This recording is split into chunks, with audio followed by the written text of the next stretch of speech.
Lee May continued his hard hitting. He leads now in RBIs in this series with 8.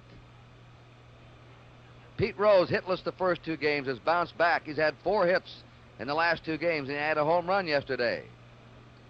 The Reds are waiting for Johnny Bench to break loose. He singled yesterday in the 8th inning. Tony Perez made the play of the game for the Reds, a backhanded stab off the bat of Boog Powell to rob Powell of a double. Clay Carroll has been a great relief pitcher in this series. He won the game yesterday. He's now gone 8 1/3 innings of shutout relief. Here's the big blow of the game. Lee May crashing the homer to left field. The first pitch served up by reliever Eddie Watt. The Cincinnati Wives finally had something to cheer about. And so did the dugout as May is congratulated by his teammates. The Reds think now that maybe things have turned, that maybe they could come up with a momentum that will carry them on in this 1970 World Series. That was yesterday. Today,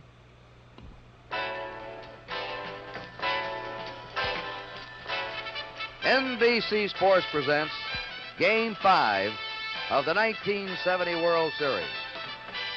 The National League champs, the Cincinnati Reds, versus the American League champions, the Baltimore Orioles. Brought to you by the Gillette Company, makers of Right Guard deodorant and Right Guard antiperspirant in the silver can. By Phillips 66, the performance stock. At Phillips 66, it's performance that counts. And by Chrysler Corporation, extra care in engineering. Your host today, your local Chrysler Plymouth dealer.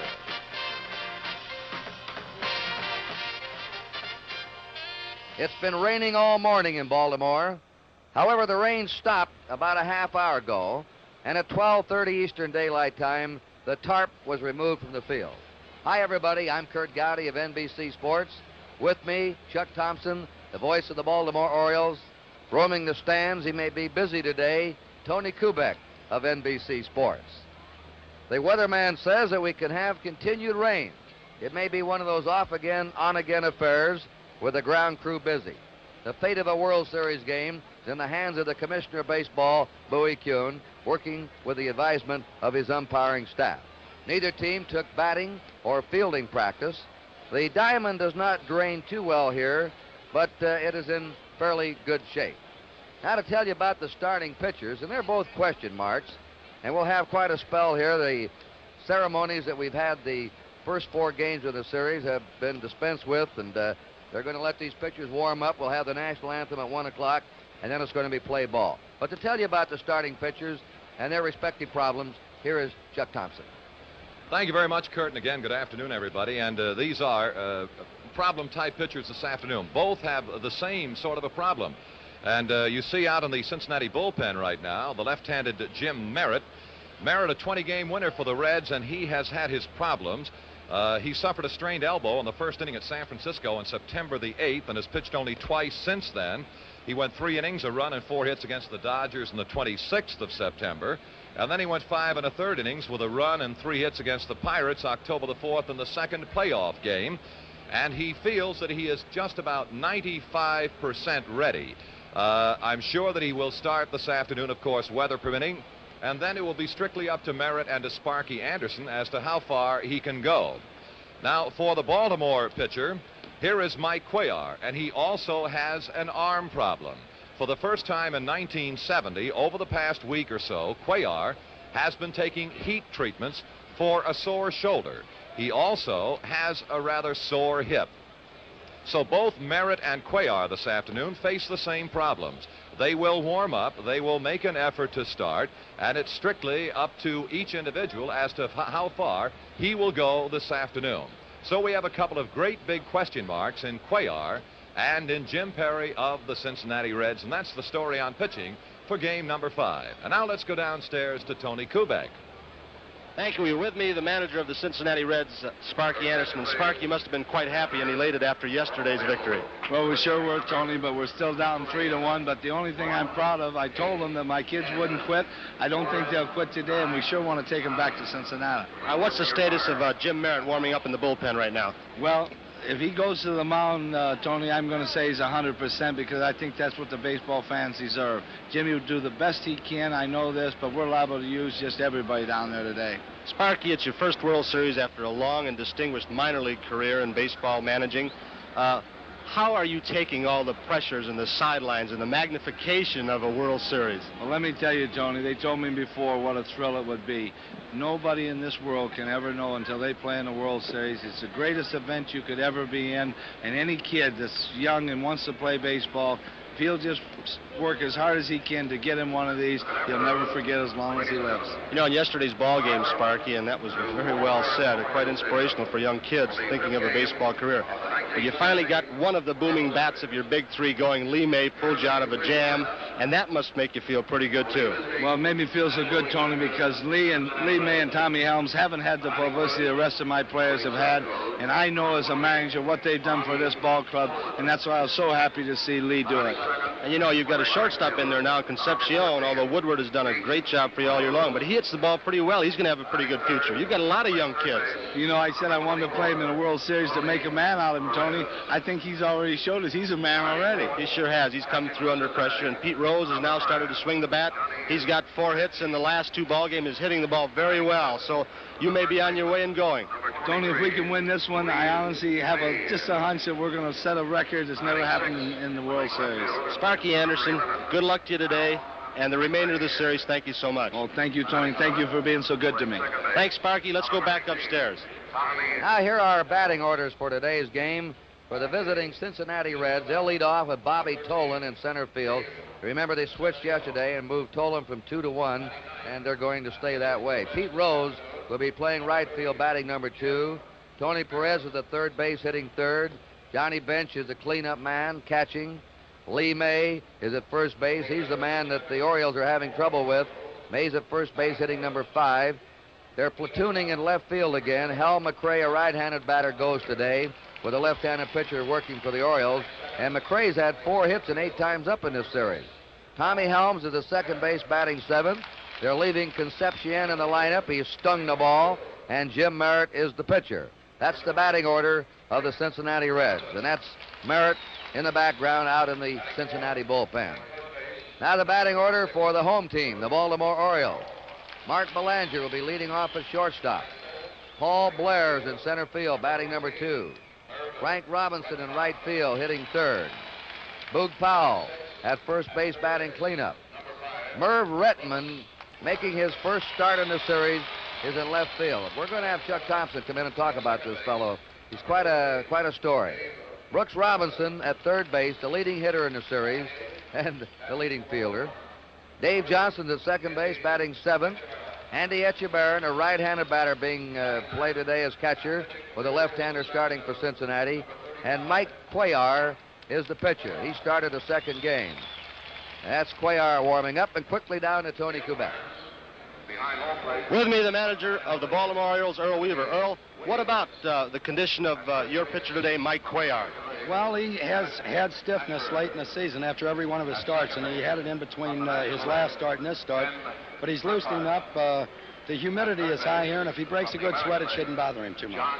Earl, should something happen, I don't want to speak in a negative vein, that something happens to that hip or the arm stiffens up, who would you go to? Do you know yet? Well, probably Tommy Phoebus or Dave Leonard, depending on the situation. It looks like if I'm going to have to pinch hit, I might bring Leonard in to get out of an inning and then bring Phoebus in to pitch a fresh one, maybe 3, till the next pinch hit situation arises. Earl, you know, in baseball, and I know back with our Yankee ball clubs, it seems like the power hitters got all the publicity. But you're in our defense, and everybody knows Brooks Robinson, but you've got a couple of guys that are underrated as far as I'm concerned. Between Brooks Robinson and Boog Powell, that double play combination you've got could be the best in baseball. I think they are right now. They've been working together now 4 years, and they've improved each year, and they can turn it as quick as anybody in the American League, I'm sure. Earl, you're playing Rettenmoon today, I guess, according to the lineup. Is there any reasons for that?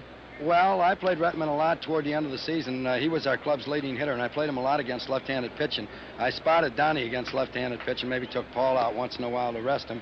And I just think that we might get a little more power in the lineup. Donnie hits most of his homers left-handed, and Retman naturally hit 18 right-handed. Earl, I see right behind us at home plate, the umpires are coming out. I'll let you go. Thank you so much. Good luck. Okay, Tom. Let's go back upstairs to Kurt.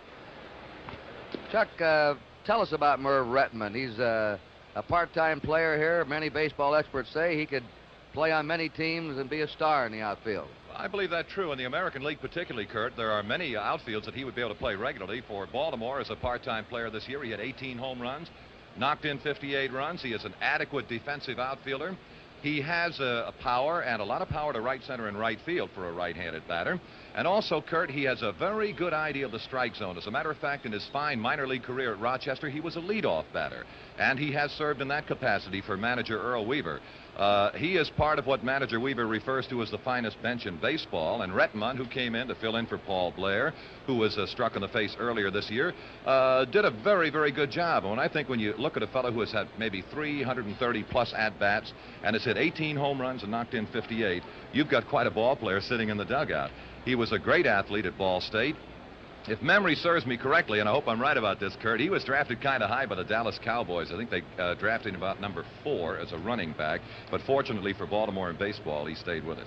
All right, let's take a look down the field now. Cuellar still warming up.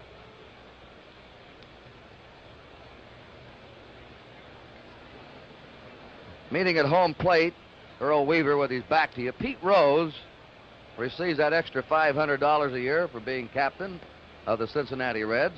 And the umpires behind home plate today will be Bill Williams of the National League. Emmett Ashford is the umpire at first base of the American League. Ken Burkhardt of the National League at second. John Flaherty of the American League umping at third. Tony Venzon will be working the... we'll have to check these foul lines. We have him on the left field foul line with Bob Stewart on the right, and we'll confirm that for you. Kurt, just one comment about Pete Rose now. Yesterday when he came up in the same capacity, Earl Weaver turned and headed back for the dugout, and Pete Rose kept saying, Earl, Earl, Earl. And finally, Weaver turned around, and Pete Rose said, I'll see you tomorrow.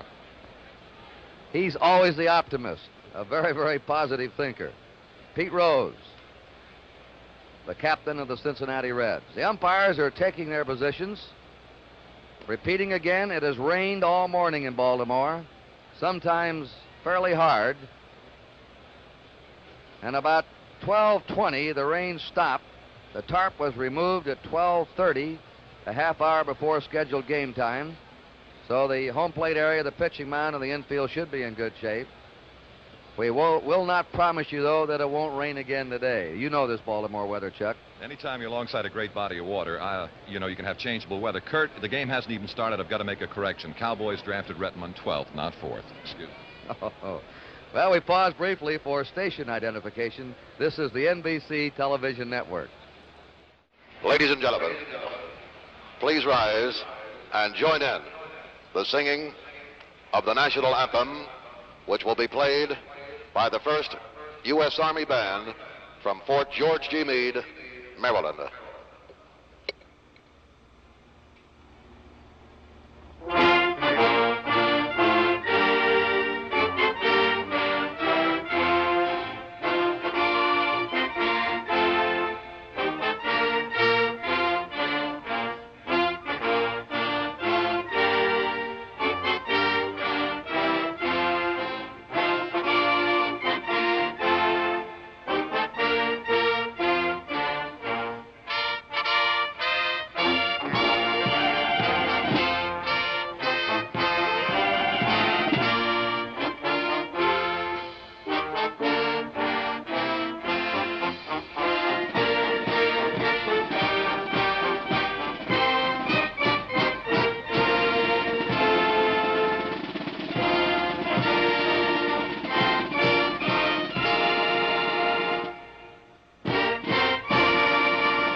The 15 stripes and stars that flew over Fort McHenry. The inspiration for our Star-Spangled Banner. The 5th game of the 1970 World Series being brought to you from Baltimore as the Cincinnati Reds meet the Baltimore Orioles.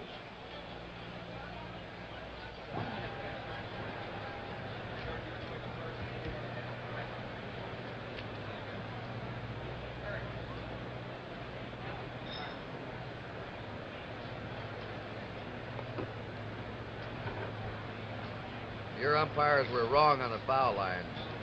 Yeah.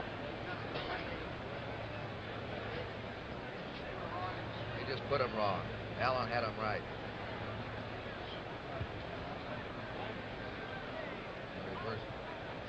Who's throwing out the first ball? All right, here the umbrellas are popping up all over. It's starting to rain.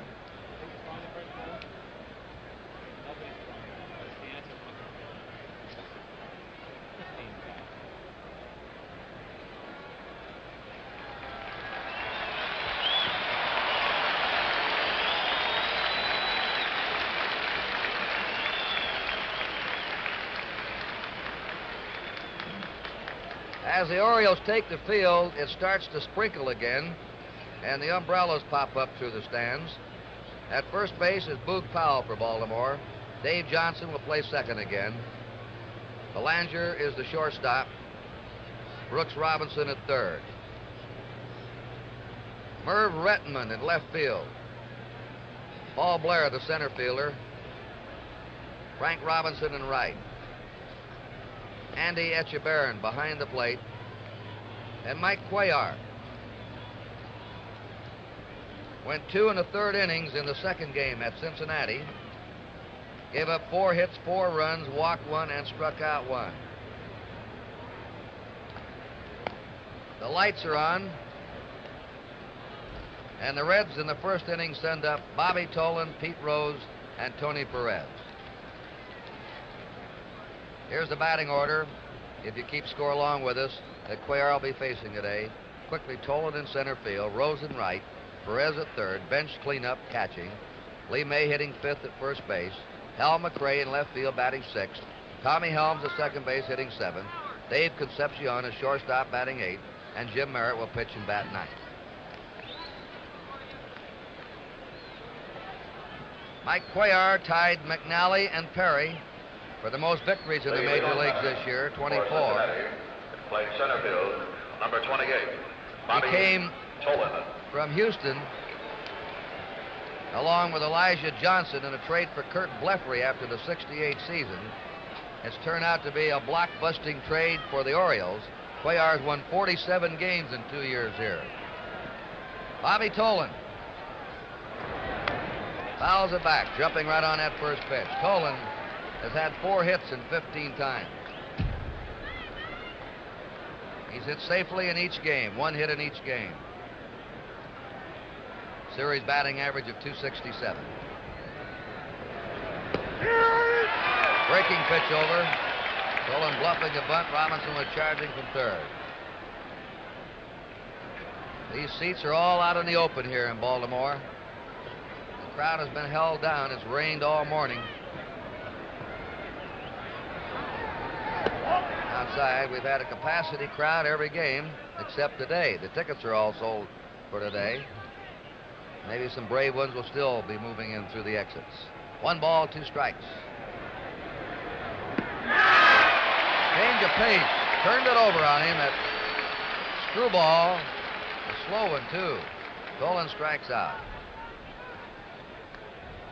This game authorized under television rights granted by Major League Baseball solely for the entertainment of our audience. Any publication, reproduction, retransmission, or other use of the pictures, descriptions, and accounts of this game without the express written consent of the Commissioner of Baseball is prohibited. Pete Rose, batting .250 in the series. Ball 1. He was hitless his first 2 games. Now he's had 4 hits the last 2 days. He's had a homer and 2 RBIs. Ball 2.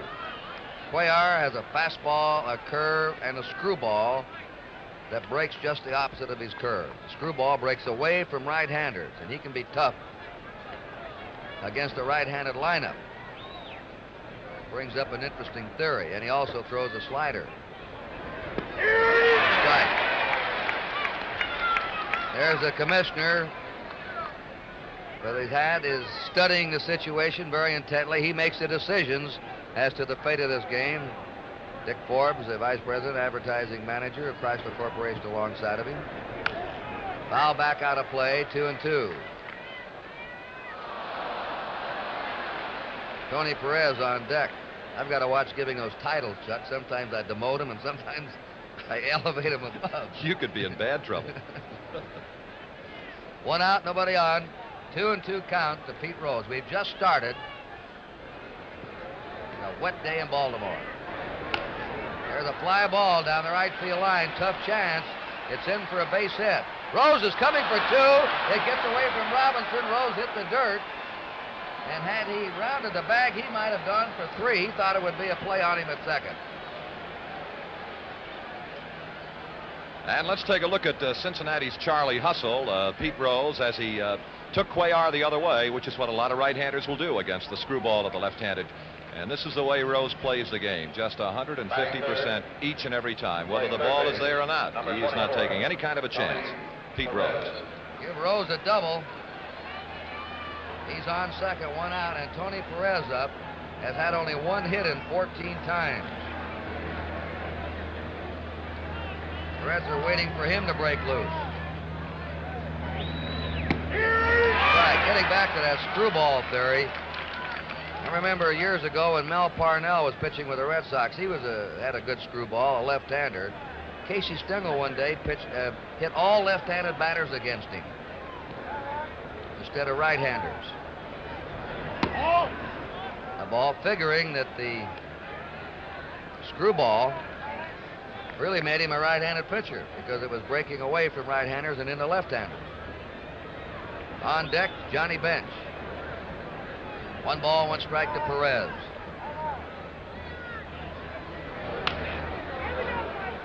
Foul ball. We have a mutual admiration society in this World Series. Tony Perez has been praising Brooks Robinson. And yesterday, Robinson gave Perez quite a compliment for the great stab he made in the 8th inning off the bat of Boog Powell. Rob Powell of a double in the left field corner. 1-2 pitch. Foul ball. Perez was hot coming into this series. Sparky Anderson looking on. Came into the series with a 9-game streak. But he suddenly cooled off. 1 ball, 2 strikes. Power hitter, 40 homers during the year. Fastball, foul back. 1-2 to Perez. Crazy Horse is the nickname the Orioles have given Cuellar.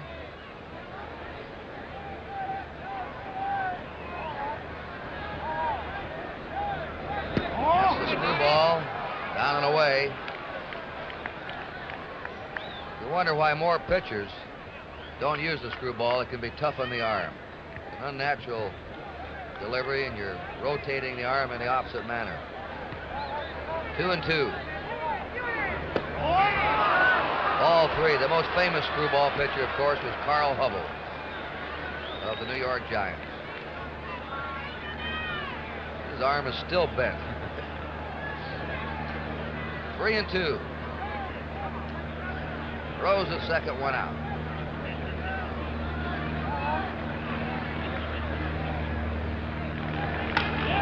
A fly ball hit out to left fielder Rettman.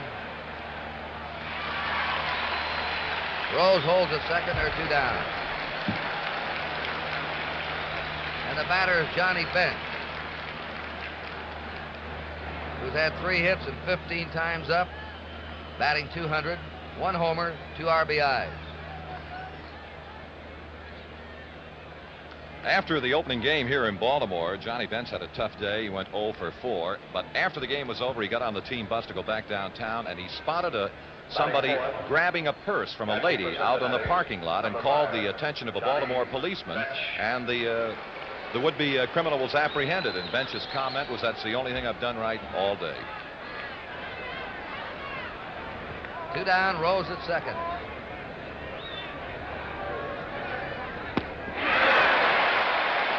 Strike to Bench.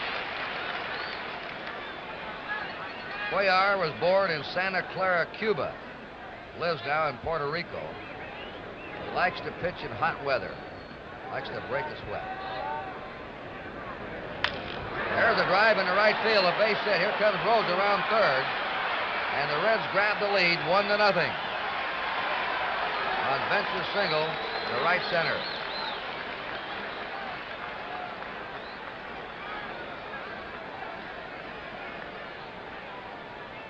Lee May has swung a big bat in this series. He's carried the burden at the plate for the Reds. He leads the series in RBIs with 8. He knocked in 4 runs yesterday. He's had 2 homers. Batting .429, and he's played a fine first base. And they're removing the tarp in the Baltimore bullpen. We're going to have some action out there. There's a drive, hit the deep left. Bretman going back. That ball is off the wall. In the third is Bench. Coming into second is May. And they still can't get May out. A double off the left field wall. Missed a home run by 5 or 6 feet. Here's a good look at that awesome swing of Lee May. And now, as he doubled off the left field corner, that brings Bamberger out of the Oriole dugout. And as Curtis pointed out, if there's to be a pitching change for the most part, here is the look in slow motion now at that great, powerful swing of Lee May. You know, Chuck, he really didn't hit that ball on the fat part of the bat. He is so strong that he nearly hit that home run. That's Phoebus warming up. But he really didn't get the good wood on it. Well, he's a little bit like the Oriole Boog Powell insofar as his strength is concerned. He really does not have to get it on the fat of the bat. If he just gets a little bit of it, he's strong enough to hit it a long way. Cuellar is having first inning troubles again. Out at Cincinnati on Sunday, he gave up 3 runs and 3 hits in the first inning. Earl Weaver says that's his pattern sometimes, that he has to get loose. And if he can get by the first couple of innings, he becomes tougher. All right, the Reds have runners on second and third, 2 down. They're leading 1-0 in the top of the first inning. Fastball's fouled back. Hal McRae has had 4 hits and 8 times, 1 RBI. He and Bernie Carbo have been alternating in left field.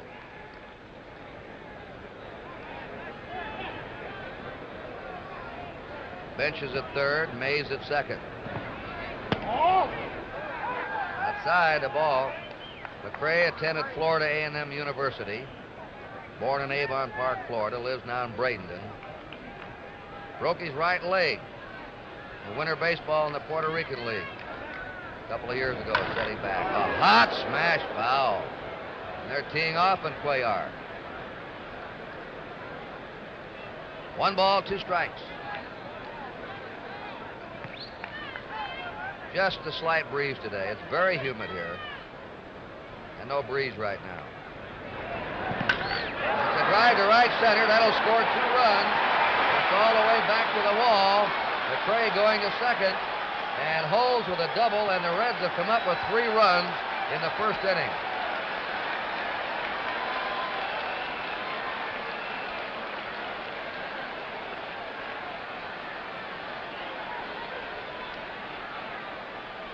Rack Cuellar with a double, a single, and a double, and a double. Every ball's been hit hard. Tommy Helms, the batter. That's Phoebus. I think Etchebarren's out there to stall for some time to give Phoebus more time to warm up, and we may see Earl Weaver popping out of that dugout here in a moment. 3 runs in, 2 down. McRae at second. Top of the first inning. Second base, number 19. Tommy Helms. The Reds picking up where they left off yesterday. Tommy Helms up.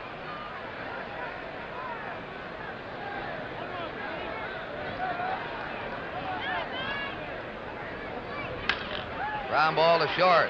Belanger to Powell. The side's out. 3 runs in for Cincinnati. 4 hits. There were no errors and 1 left. At the end of the first half inning, it's Cincinnati 3 and Baltimore nothing. The Reds have Lee May at first base, Tommy Helms at second, Concepcion the shortstop, Perez at third, McRae in left field, Tolan the center fielder, Rose in right, Johnny Bench the catcher, and Jim Merritt, who's had tendonitis in his left elbow. He pitched 5 1/3 innings in the playoffs against Pittsburgh, won that game, gave up just 3 hits and a run, but had to leave when he tired. He has not pitched much the last few weeks. suffered a strained elbow, San Francisco on September 8th, and has pitched only twice since then. So not only his elbow is a question mark today, but I would imagine his stamina. Tom Phoebus is still warming up in the Baltimore bullpen. Here's the Baltimore batting order. Belanger at shortstop. Paul Blair, the center fielder. Frank Robinson in right, hitting third. Boog Powell at first, batting cleanup. Merv Rettenman at left. Brooks Robinson at third, batting sixth. Johnson hitting seventh at second. Echeverria catching and batting eighth. And Cuellar pitching and batting ninth. Jim Merritt, 26 years old. Born in Altadena, California. Lives now in West Covina, California. Used to be a clubhouse boy and also a ball boy for the Los Angeles Dodgers. Belanger leading off. Fouls it out of play. Belanger's had one hit in 14 times in the series.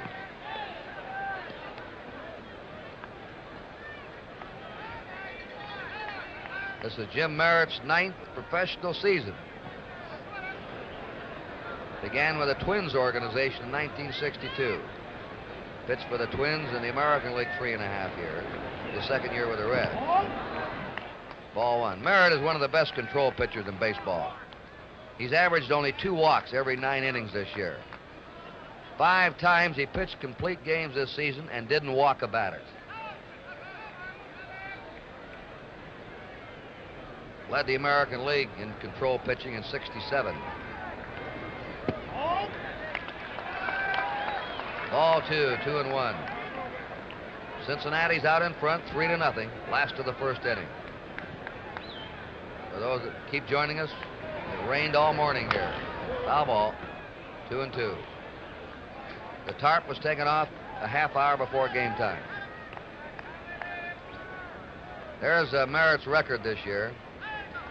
He has a high earned run average for a 20-game winner, but he's tough when he has to. Slow curve has popped up. Perez, the third baseman in foul territory, puts it away. 1 out.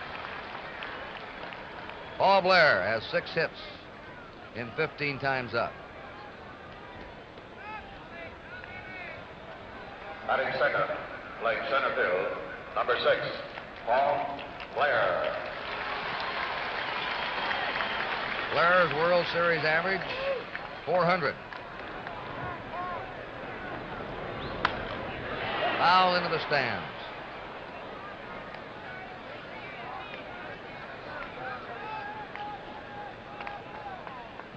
On deck, Frank Robinson. Merritt had a freak accident this year. He fell off a house painting and hurt himself. Got a late start in spring training. Maybe he was up chasing a toy or a kite or something, as I recall. Getting his son's kite, that was right. 2-1. That kite nearly proved very expensive for the Merritt family. Could have injured himself permanently.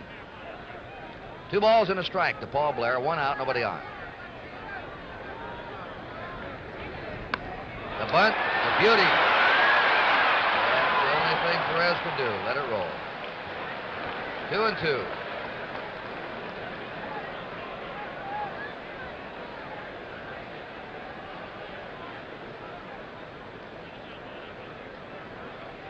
With the rain a threat here, we go by the rule book on an official game today. If the home team is behind, they have to bat through the last of the 5th inning for this to be an official game.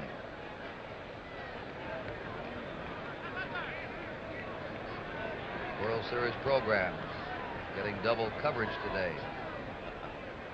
2 balls, 2 strikes to Paul Blair. That one's going to drop in for a diving grab, but it's a base hit. He trapped the ball. Great try by McRae, but it's a base hit by Blair.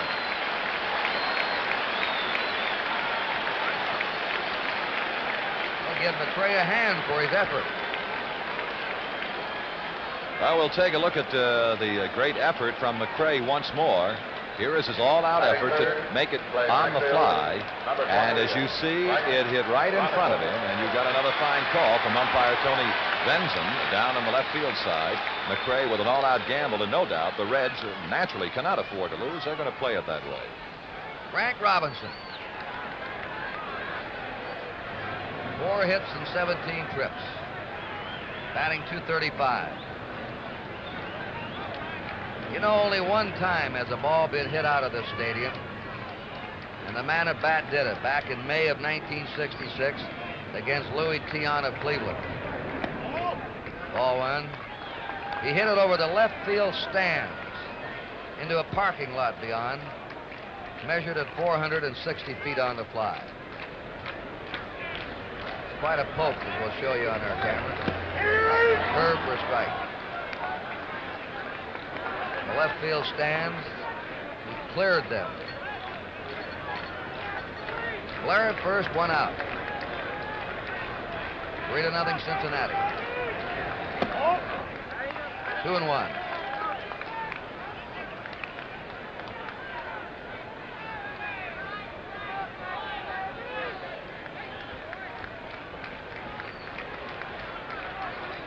See the white houses through the trees.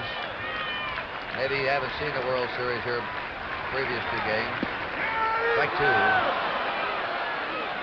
But the batters all complain that sometimes the ball comes out of those white houses and causes trouble for the hitter. Not so much with the left-hander pitching, though. Slow curve, foul back. 2-2 to Frank Robinson.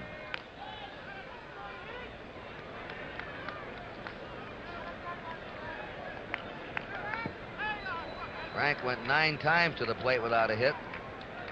When he came home to Memorial Stadium, though, he warmed up. 2-2 pitch to him.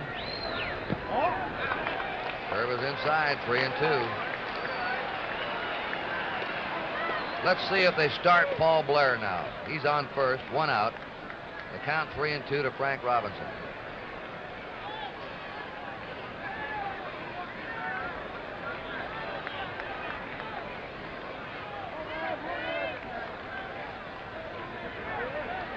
Holding. Long drive. Hit deep to left field. That one is going.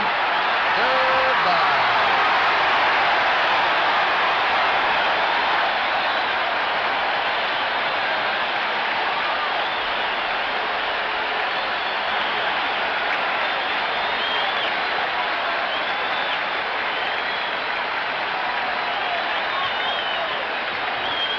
Robinson's second homer of the series. RBIs 3 and 4. We'll take a look at it again, looking in from center field in slow motion, and look at Robinson unload on the breaking ball from Merritt. And it's just a towering high fly that just went straight as a string. Didn't veer one way or the other down the left field line. And Baltimore is back with 2 runs. And here's Boot Kirkgoudy. Wayne Granger starts to warm up. The strike to John Powell. Powell batting .250. In the series, 3 hits 12 times. He's had 2 homers and 4 RBIs. Outside. Merritt has not been sharp with his control, just missing. 1-1. The on-deck batter, Merv Retman.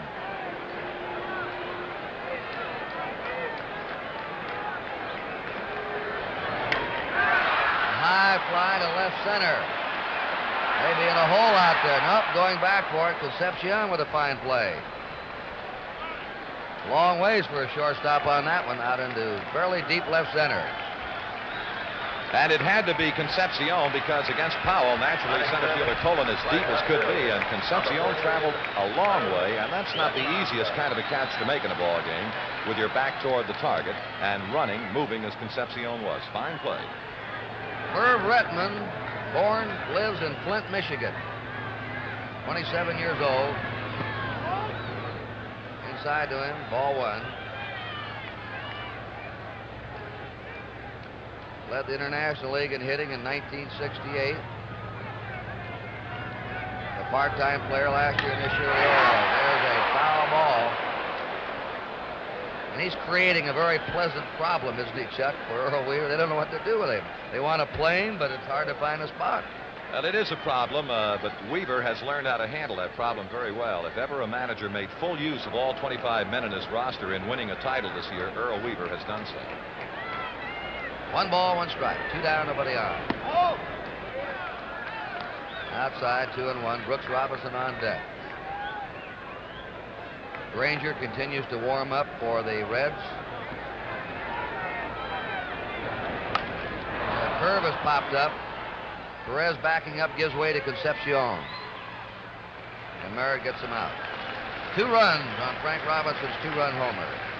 2 hits, there were no errors, nobody left. And at the end of the first inning, it's Cincinnati 3, Baltimore 2. Those are the Reds coaches. Ted Kluszewski at first base, Alex Grammas at third. Kluszewski still has about the biggest pair of arms in Major League Baseball. Dave Concepcion will face Mike Cuellar in the top of the second. Cuellar, The shortstop, number 13. his lifetime record and his World Series record. Concepcion, 2 hits and 6 times, been hitting mostly to right center and right field. That's ball strike. He had a triple yesterday to right center.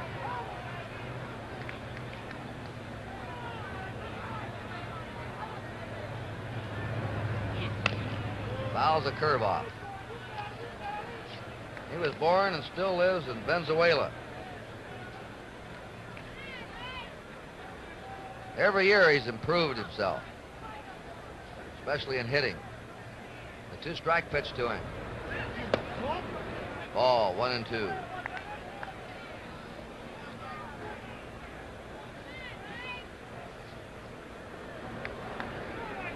The light rain has stopped again.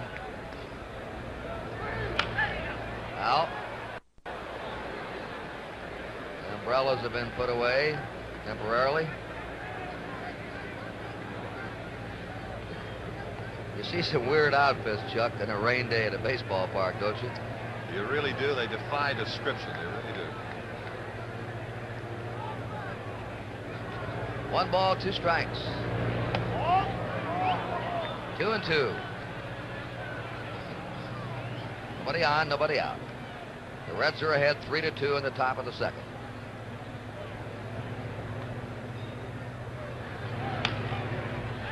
Pop up, going back is Johnson, the second baseman for it. 1 out.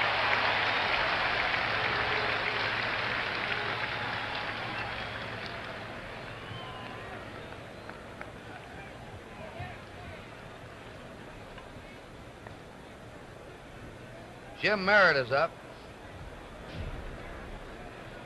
Merritt, Fergie Jenkins of the Cubs, John Odom of the Oakland A's, the only pitchers in the majors this last year who hit 3 home runs during the season. Right. Bob Tolan on deck at the top of the Reds batting order.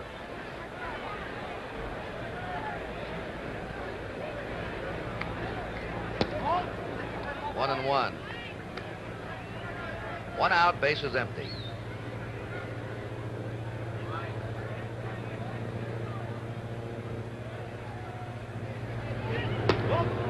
Ball 2. Cuellar is probably the most superstitious fellow in this series. Kurt, if there's a more superstitious ball player in the game of baseball, I'd like to meet him. He is extremely superstitious. I'll tell you about it later. That's foul to Powell. Number 1, he has to be warmed up prior to every game by pitching coach or bullpen coach Jim Fry. He must have Elrod Hendricks stand up there as he warms up as a batter. He will not allow anybody to pick him up in the course of the game other than the man who is catching him. In this case, it'll be Echevarren. Strikes Merritt out with a fastball. And still another, you cannot throw him the ball. He has to go pick it up. In other words, you deposit it on the mound, he'll walk out there and pick it up. 2 down, nobody on. Bobby Tolan struck out in the first inning. The Reds have 3 runs, 4 hits. Baltimore, 2 runs, 2 hits. In that first inning, the right-handed batters all went to the opposite field, except for Lee May against Cuellar with their base hits. 1-0 to Bobby Tolan.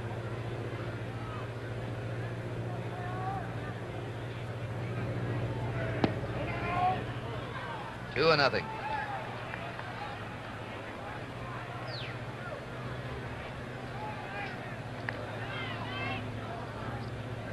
Bobby Tolan, a cousin of the late Eddie Tolan, a gold medal winner in the 100 and 200 meter dashes in the 1932 Olympics. That's hit down to Powell. Easy play for him. And the Reds are down 1-2-3 in the second.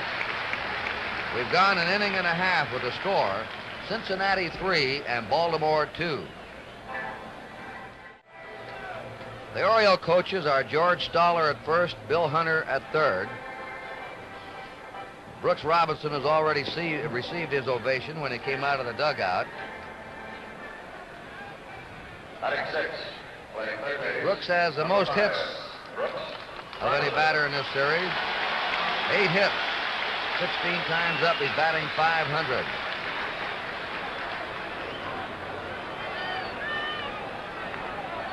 Perfect day yesterday, 4 for 4.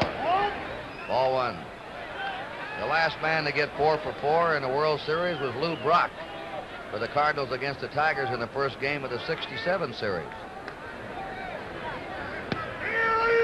Curve strike, 1-1. On deck, Dave Johnson. Prior to Brooks Robinson, the last American League player to have a 4 for 4 game was Bill Dickey in 1938. Foul ball. Bill Dickey, living down in his native Arkansas, pursuing his favorite sport, quail hunting. 1 ball, 2 strikes. What a catcher he was.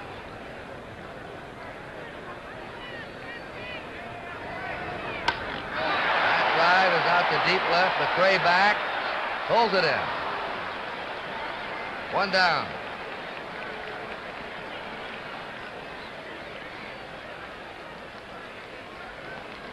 Earl Weaver. 2.5 years he's managed this team. Dave Johnson, 2 hits and 12 times.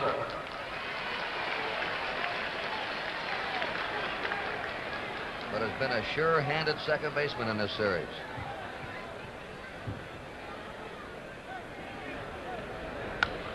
Foul back. They joined us late. That's Wayne Granger. They keep him warming up in case Merritt's elbow goes suddenly. The Reds scored 3 in the top of the first. Frank Robinson hammered a 2-run homer in the last of the first for the Orioles. It's 3-2 Cincinnati. 1 ball, 1 strike. Rained all day here, and we still have, the weatherman says, more rain to come. Maybe we'll get lucky. 1-1 pitch. 2-1. On the subject of rain, that was one of the quotes from Sparky Anderson yesterday after the game. He said, well, a little rain wouldn't hurt. Etchebarren on deck. 3-1. His pitching staff has been hit hard with injuries. Every extra day that he can get would help him, especially for his reliever, Clay Carroll. 3-1 to Dave Johnson. 1 out, nobody on.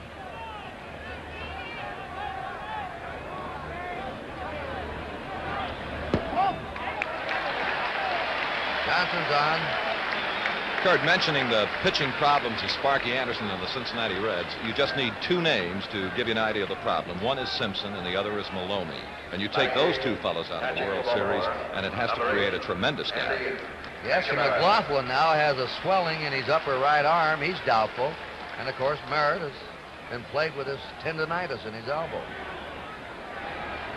4 top pitchers. Etchebarren fouls it off.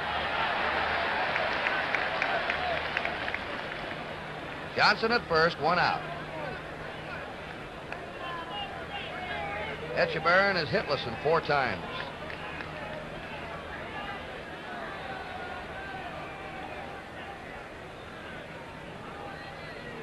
Twins and the Reds made a fine trade for both clubs in November of '68.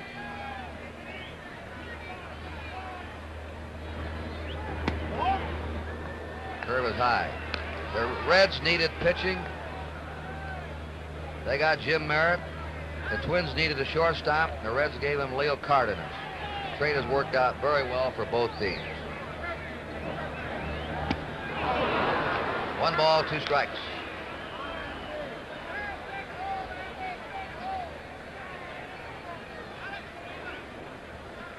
Merritt's only 26.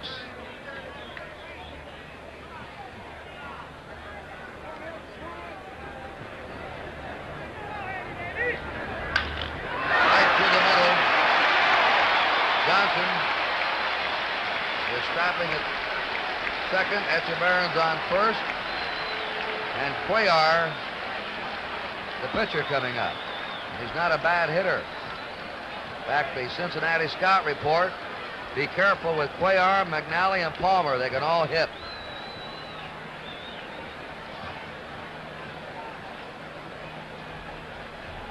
You'll notice today, with the rain all morning, that when the balls are hit through the infield, they're being slowed down by the wet outfield grass.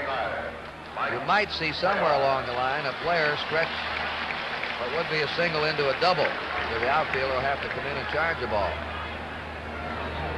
That's a drive to right center. Pete Rose grabs it on the run. Hit hard by Cuellar. 2 down. Sparky Anderson, now he wants to come out here. The last 2 men, Etchebarren and Cuellar, have racked Merritt. Also, Merritt had walked Johnson after 1 out.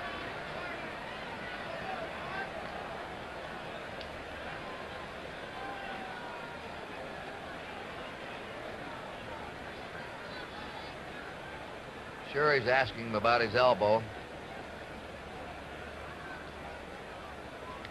Kurt, as we look at Sparky Anderson talking to Jim Merritt, everybody should remember the fine catch Boog Powell made yesterday on the steps of the dugout off a ball hit by Johnny Bench. Well, it was none other than the Cincinnati manager, Sparky Anderson, who kept Powell, or was there to keep him from tumbling into the dugout. A fine gentleman, a fine pro. Wayne Granger's coming on to pitch. So Jim Merritt, with a bad elbow, is going to be lifted, and there's a break in the action here at Memorial Stadium in Baltimore. The score, Cincinnati 3, Baltimore 2. Now let's go down to Tony. With me down in Mr. Joe Cronin's box is Bob Short, the owner of the Washington Senators, and David Eisenhower, son of our president. And David, this year you've had an especial interest in baseball, and maybe you can tell us why. Well, as a matter of fact, thanks to Mr. Short, I had an opportunity to work for a big league club and to see how one operates from the inside. This is something I've always dreamed of doing, and Mr. Short and Mr. Burke of the Senators made it possible. I've got to ask Mr. Short if you were the one that engineered that McLean trade. No, I think he's almost as critical of it as the manager, but I know both the manager and David understand that if we wanted McLean, we had to pay a price, and while it was a big price, I think that in June or July we'll know whether it was too much or not enough. Bob Short, David Eisenhower, thank you so much. Let's go back upstairs. Wayne Granger, born in Springfield, Massachusetts, lives in Huntington, Massachusetts. He attended Springfield College. His 2nd game of the series. Pitched in the 3rd game and fed up that grand slam home run to Dave McNally. 1-6, lost 5 this year. Earned run average of 2.65. He had 35 saves during the year. 2-0. Belanger fouled out his first time. He's hitless now in his last 12 times at bat.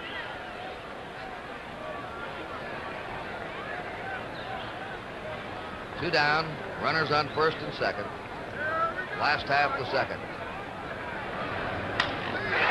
The base hit to left. The throw comes in to third base, and Baltimore tied it up.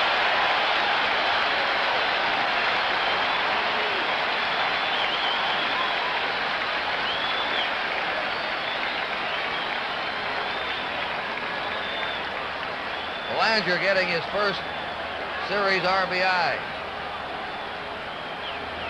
Echeverrin held at second. Belanger's at first. That run is charged to Merritt.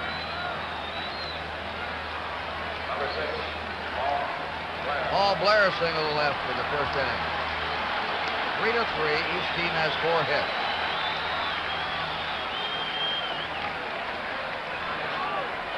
Been an odd series. Leads haven't meant much in this series. The Reds had a 3-0 lead in the first game, 4-0 lead in the second game, and the Orioles overtook them. Curve strike to Blair. Time called in right field. Cincinnati player running out to the bullpen. I hope he's more successful getting through the gate than they were yesterday.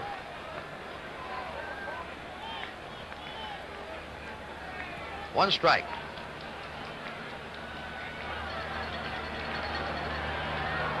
Two away. There's a base hit. McCray up with the ball. They're waving Echeverrin on the throw. Wide, backed up by Granger. McCray's throw was way off the plate. Looked like he had a real shot at Echeverrin. Well, here is the tie-breaking base hit, and it was never in doubt from the moment the ball hit in left field. Billy Hunter was sending Echeverrin, and you see how far offline was the throw from McCray in left field. Well, the Orioles take the lead, 4-3. Frank Robinson hit a 2-run homer to left his first time. Belanger's at second, Blair's at first.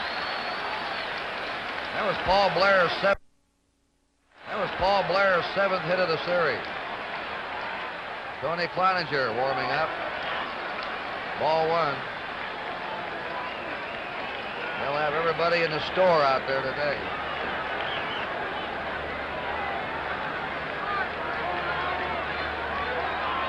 The 4 runs are charged to Jim Merritt. A high fly to center. Poland, plenty of room for it. The Orioles are out, but they take the lead. 2 runs for Baltimore. 3 hits. No errors, 2 left. At the end of 2 innings, Baltimore 4 and Cincinnati 3. This 1970 World Series is being seen via satellite in Puerto Rico and Caracas this year. Also seen in Taiwan, China for the first time and heard in the Chinese language. Seen in many other countries throughout the world. And on land and sea, the games are being carried via the Armed Forces radio. Remember the 1920s when they used to do the World Series by telegraph around the country. They had a big diamond downtown, some office. In fact, the people would gather there in the street corner to watch and hear the progress of the play. Rose doubled his first time. 1 strike to him.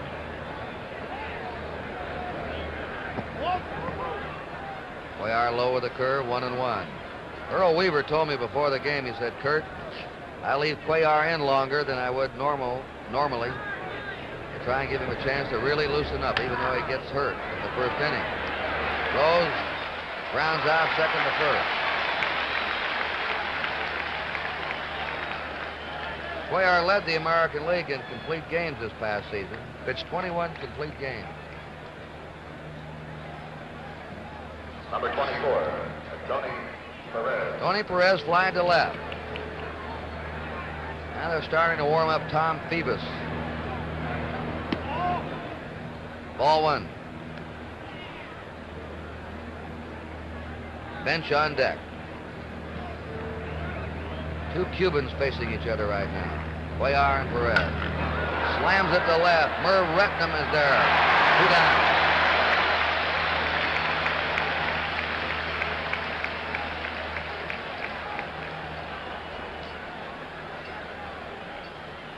Tom Phoebus. Number 5, Johnny Bench. Well, and the bullpen's really interested in the ball game with the newspaper out there. Johnny Bench, single to right. Fouls it back, knocked in a run in the first inning. Should we protect him and say it had to be the Sporting News?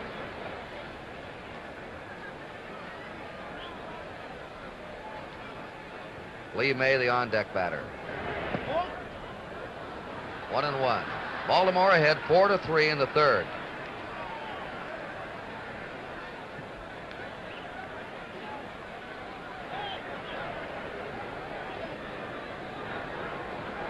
Two out, nobody on.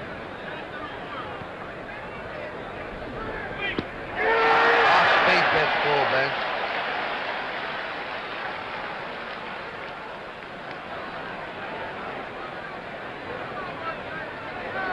The Reds, like the Orioles, are fastball hitters. Blue ball for Lee. Where is now retired 7 in a row. At the end of 2.5 innings, Baltimore 4 and Cincinnati 3. Special tour sponsored by the USO. 20 Major League Baseball stars will visit our troops in Vietnam, tour the hospital bases in Japan, Guam, and the Philippines after the World Series. They'll head out October 27th. Chuck Dobson, Jim Nash, Danny Cater, Sam McDowell, Bud Harrelson, Willie Stargell, Jim Grant, Phil Necro. 4 different groups will make the tour, sponsored by the USO. John Powell popped up his first time.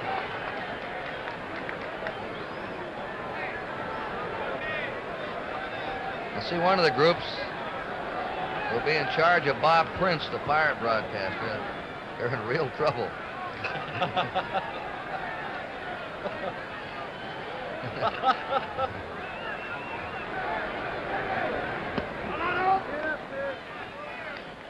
We're just kidding. Bob, one of the most colorful broadcasters we have in the business. A very witty man. 1 ball, no strikes.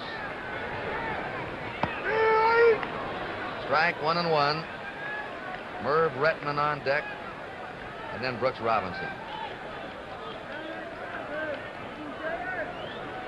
4-3. Last of the third. Baltimore ahead. There's a drive to deep right. Rose going hard, can't get it. Powell on his way for 2, and doubles the lead off the third.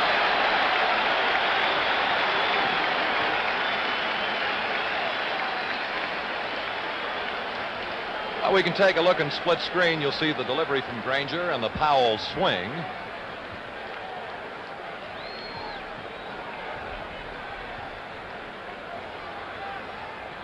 About as powerful a swing as the American League has to offer, to be compared with the likes of a Harmon Killebrew and a Frank Howard. And good for 2 bases. That's young Milt Wilcox in the bullpen. Number 14. A busy bullpen for the Reds today. Merv Retman is up. Popped up his first time. Foul back, strike 1. The Orioles now have had 6 hits. The Reds have had 4.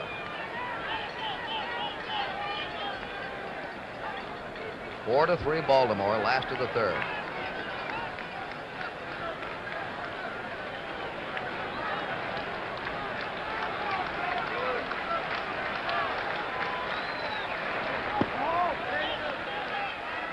One and one.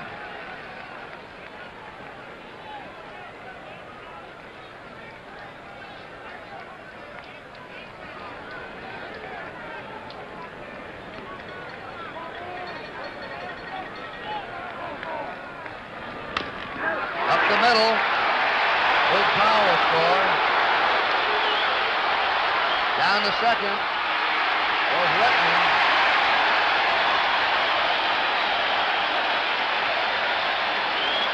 Retman winds up at second on the throw to the plate. Look at it again. Here's your base hit through the middle to center field. And Tolan makes his play at the plate a lot closer than it appeared it would be. That's Powell's left foot over the plate prior to the tag. And now you can take a look at the big man. Once he gets underway, Powell runs well for a man his size. Pretty good turn at third. He lost a little bit in the foul territory. And again, here is his slide at the plate. You notice the traffic cop. By that I mean Brooks Robinson telling Powell as he went by to get down, hit that dirt, and a good call from the plate umpire, Billy Williams. And Sparky Anderson is on the scene again as Baltimore now leads 5-3, and it bears repeating, as Kurt Gowdy pointed out a moment ago, what kind of a lead do you need to win when you get the Reds and the Orioles together? Granger has faced 5 men and given up 4 base hits. Sparky Anderson is staying with him. And the next batter is Brooks Robinson. 5-3 Baltimore. They have Retman around second. Nobody out.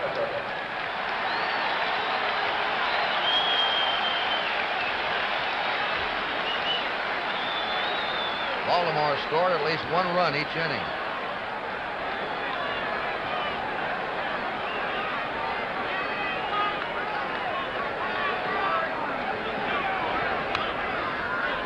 Robinson trying to go with a curve to right and move that man to third.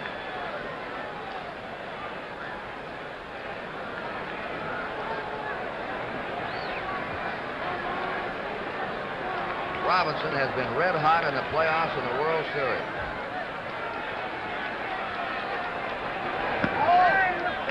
Against Minnesota, he had 7 hits and 12 times up. In the World Series, he's 8 for 17. 15 hits in his last 29 times at bat.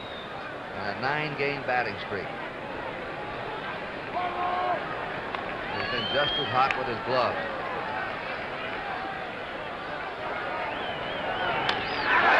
Hard. Helms. In time. Helms hung with that one beautifully. Retman's over at third. Let's look at it again and watch Helms as he really battled to maintain control. More than anything else, he wanted to keep the ball where it is in front of him, and he did that. And throws out Brooks Robinson. And again, a repeat of what Kurt said momentarily, how obviously Brooks was trying to go to the first base side to advance Retman to third base. Those are things that never show up in the box score, but the good players do them and help their team. So Retman now at third. And the Reds have to bring the infield in with 1 out. Strike to Johnson. We pause briefly for station identification.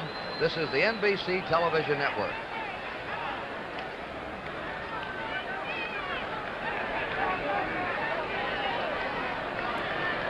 Dave Johnson walked his first time. Infield in. 1-1.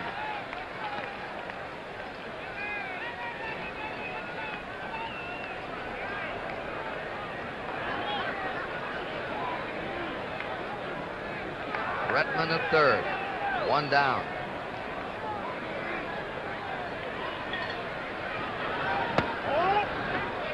Two and 1. You're Leary on those bags with Johnny Bench behind the plate. He can pick you off.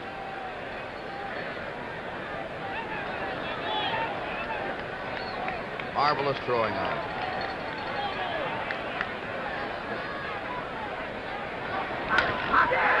Base hit to left field. And Brooks Robinson getting that man over to third. Set up the run. The infield had to draw in, and they slapped the ball through the drawn-in infield. Sparky Anderson out again.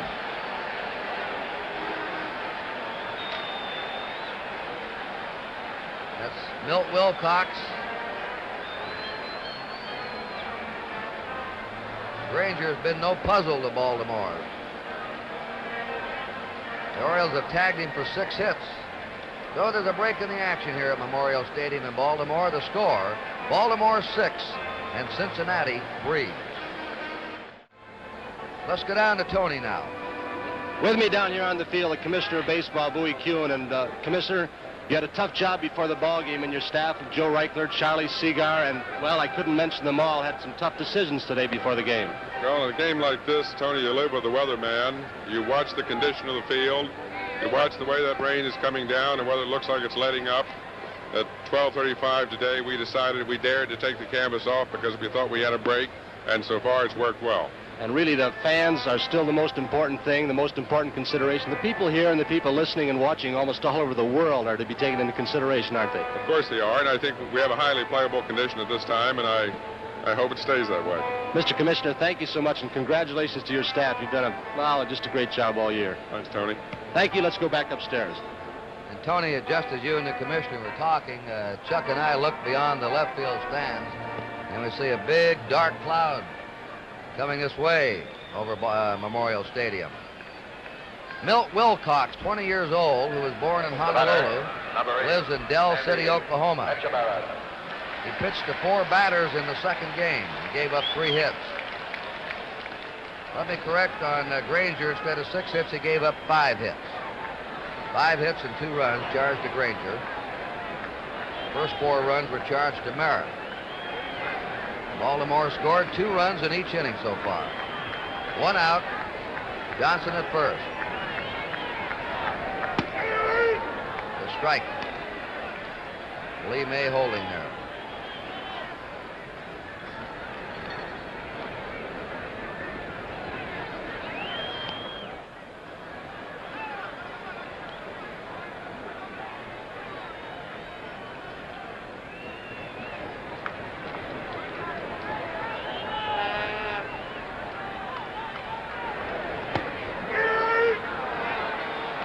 Good fastball by Wilcox. Strike 2.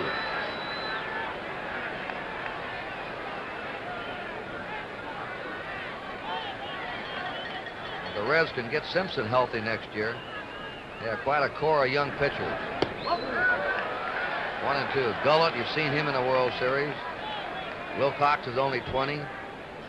Simpson's 21 or 22.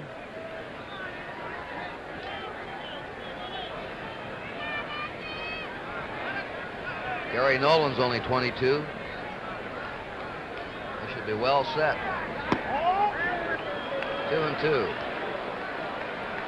But you know, the example that's happened to the Reds with their pitching injuries shows that you never have enough pitching. 2 balls, 2 strikes to Etchebarren. A high fly out to Pete Rose. Johnson played it halfway, 2 down. And Cuellar, the pitcher, coming up. Cuellar hit a grand slam homer in the playoffs against Minnesota. After a shaky first inning, he settled down. Mike Cuellar.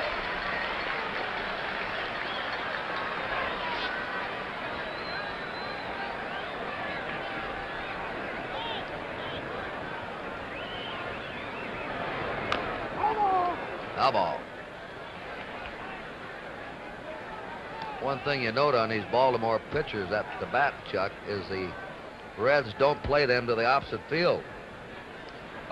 As you mentioned, they are, I'd say, fair hitting pitchers, not really good hitting pitchers. But a fellow like Cuellar is one of those, I think you honestly say he is quite dangerous if you happen to throw it where he's swinging. He takes a full rip at each and every pitch, and that foul ball is giving him a little discomfort, as you see. Manager Weaver and Salvan, the trainer for the Baltimore Orioles, started out of the dugout, and I think Cuellar sent him back, but now trainer Ralph Salvan and Earl Weaver are going to come on the scene, so it's obvious that the sting of that foul ball is quite uncomfortable. Whether it was the knee or below, I'm not sure, and apparently now they are touching the inside of the shin on that right leg. And now the back of the leg.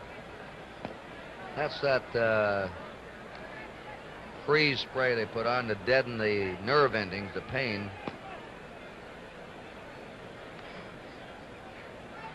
You know, if that stiffens up on him and continues painful, that could bother his pitching. It could indeed in the playoff games. third playoff game, Baltimore pitcher Jim Palmer was hit a tremendous smash, knocked right off the mound by Minnesota catcher Ratliff. And he had after that an uncomfortable inning, but was still able to continue. And it remains to be seen whether the sting of this foul ball is going to bother Cuellar. Baltimore's leading 6-3, last of the third. They have 2 down, Dave Johnson at first, and a 1-strike count to Mike Cuellar. Outside to him, ball 1, strike 1. Belanger on deck at the top of the order. Every Oriole has hit safely so far, with the exception of Brooks Robinson and Cuellar. 2-1.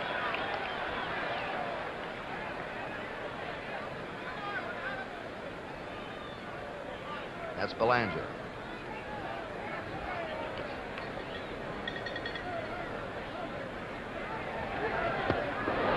Low curve, 2-2.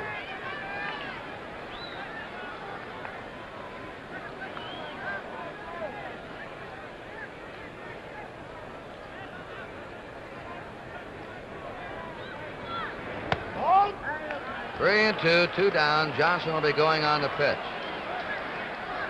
May has been hanging off the bag with the left-handed batter up.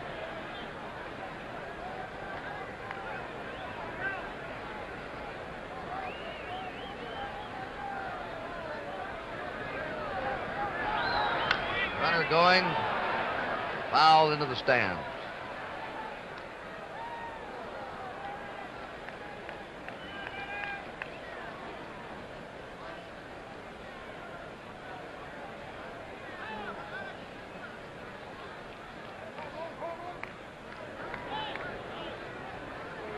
Dave Johnson will be on the move again. There we go. Foul ball.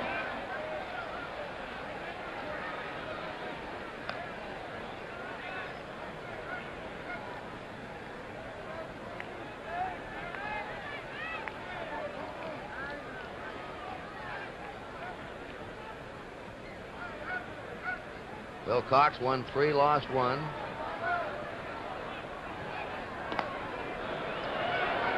They brought him up from Indianapolis, where he'd won 12 and lost 10. He had a no-hitter in a 7-inning game. Runner going, quick 3, and the Orioles are out in the third. 2 more runs for them. 3 hits. No errors, 1 left. At the end of 3, Baltimore 6 and Cincinnati 3. 097. Your United Way community campaign needs a lot of money this time, a lot. But it's for a number of agencies helping more people than ever. Give your fair share the United Way for your community. If you don't do it, it won't get done. In the 4th inning, Lee May, Hal McRae, and Tommy Helms are due up. We've got just a little glint of sunshine. It's trying to fight its way through the clouds. Lee May is the only hitter who has hit safely in every game, including today. Brooks Robinson and Bobby Tolan still have their chance to do so. They asked May if he's altered his swing to keep the ball from getting away from Brooks Robinson. He said no. Ball 1. May has had 7 hits, and twice he's been robbed of base hits by Robinson at third. They have a shift on for him now. Strike. First time we've seen him shift.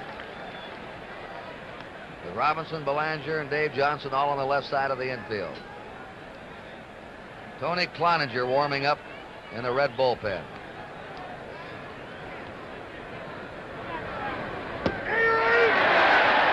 One ball, 2 strikes. Cuellar has had a stiff hip and a stiff arm. Struggle in the 1st inning. Since then, he's been sharp. 2-2.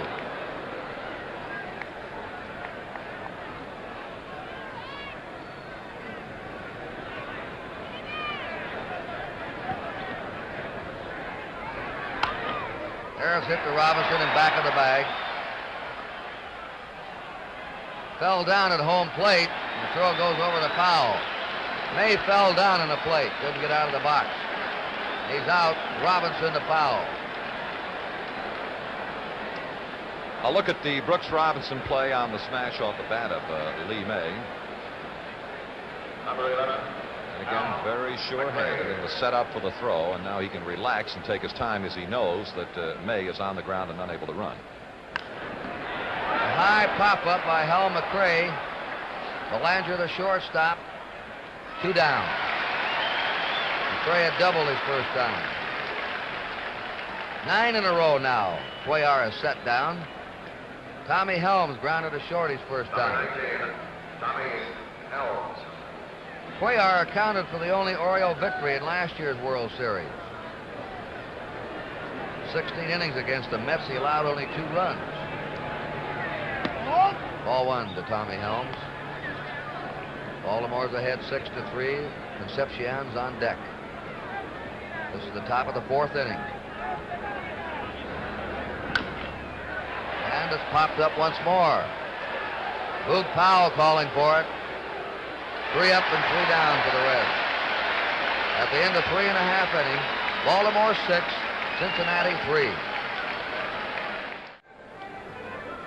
Well, with the Orioles ahead, if they hold that lead and get the Reds out in the top of the 5th inning, this will be an official ball game. The top of the order for the Orioles and the last of the 4th. Belanger, Blair, and Frank Robinson facing Milt Wilcox. Belanger's fouled out and singled. He drove in a run in the 2nd inning.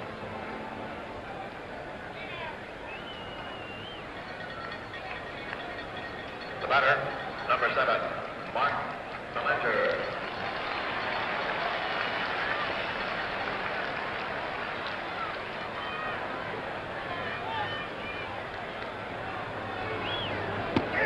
Fastball for a strike. The Orioles have scored every inning, 2 runs in each inning. The Reds jumped off with 3 runs in the first, but they have been overtaken. Foul makes it strike 2.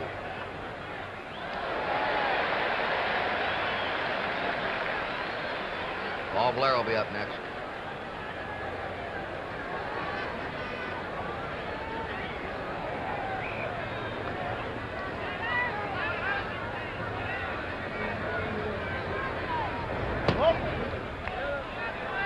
One and 2.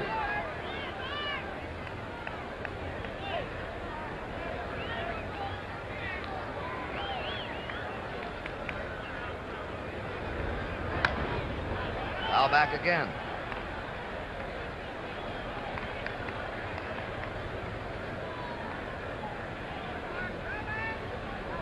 The Oriole dugout.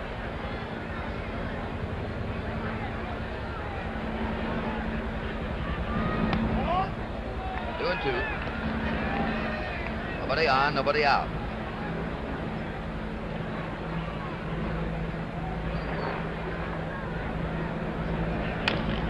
Hit to the right side to Helms. 1 down. Helms has played a very solid second base in this series. Blair is 2 for 2. Single to left in the first. Single in the second and drove in a run. Blair. And he and Brooks Robinson are now tied for the most hits, 8 apiece. Ball 1.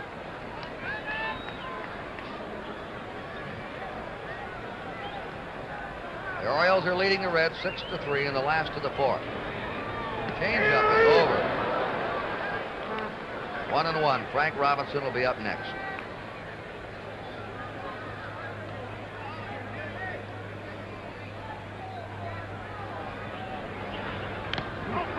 Foul tip for strike 2. 1-2.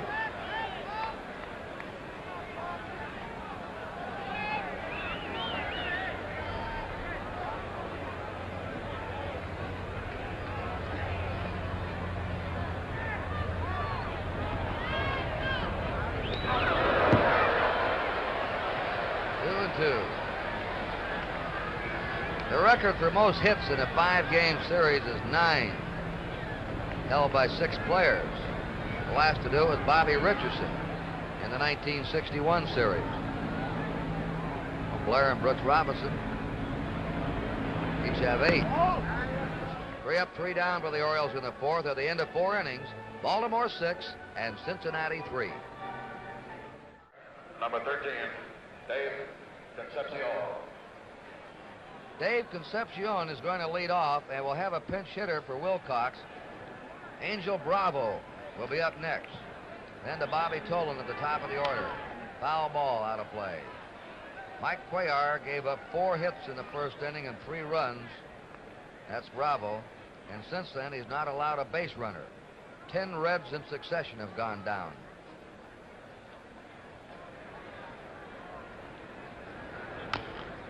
Chop foul. Strike 2.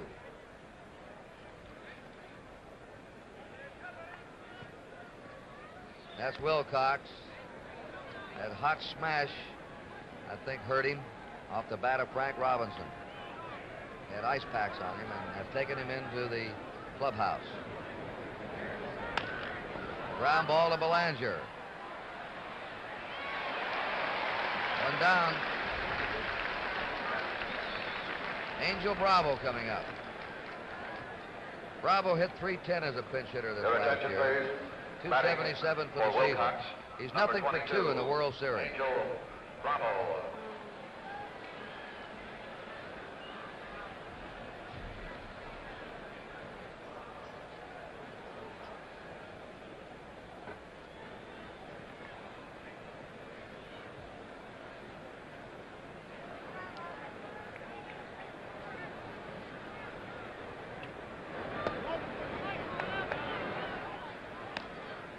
Ball 1 to him.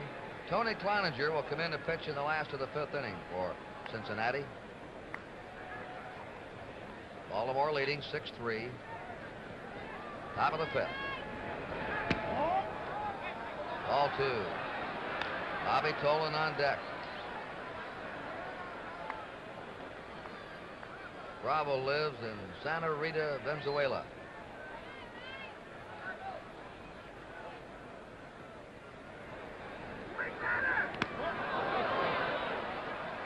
Nothing. 69, he led the Pacific Coast League in batting.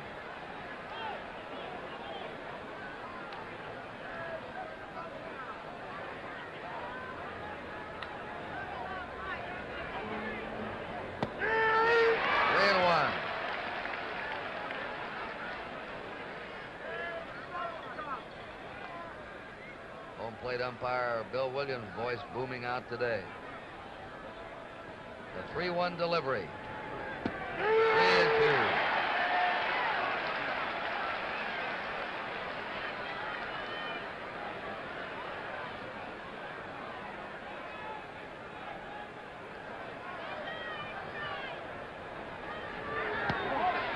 There's a first base runner for the Reds since the 1st inning. And the top of their order is coming up. Bobby Tolan has struck out and grounded out.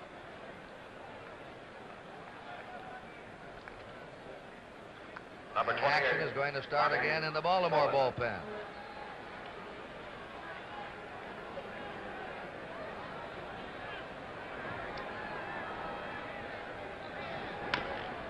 Foul ball.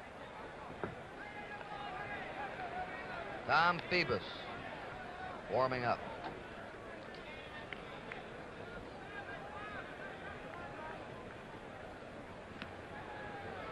Weaver quick to warm his bullpen up today because of the physical condition of Cuellar.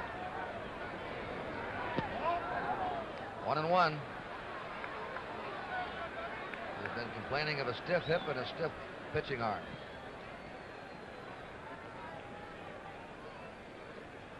Bravo at first, 1 down.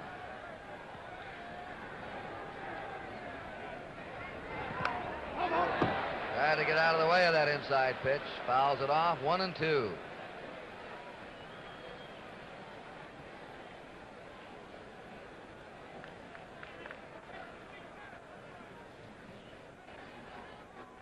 Boog Powell holding against Bravo.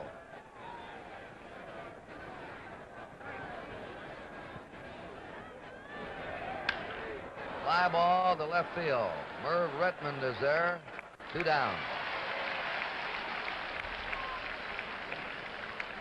Pete Rose, the switch hitter, will be batting right. He's doubled to right and grounded out.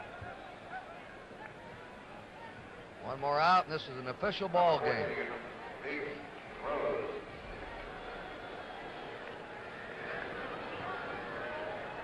Unless the Reds would come up with some runs.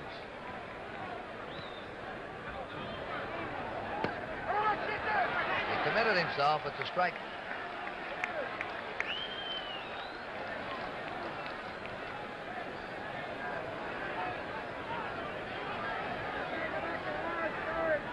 Sport Magazine gives a car, you know, to the outstanding player, a Dodge Charger. Robinson's. Look at that swing. Brooks Robinson, according to everybody around here, is going to win it. We don't know.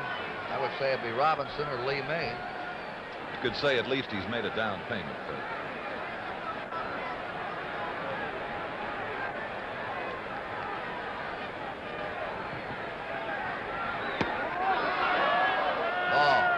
Cuellar's last 2 pitches have been the hardest he's thrown.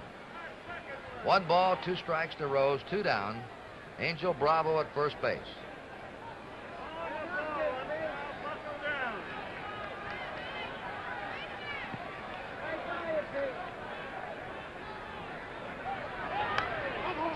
Out. 1 and 2 to Rose.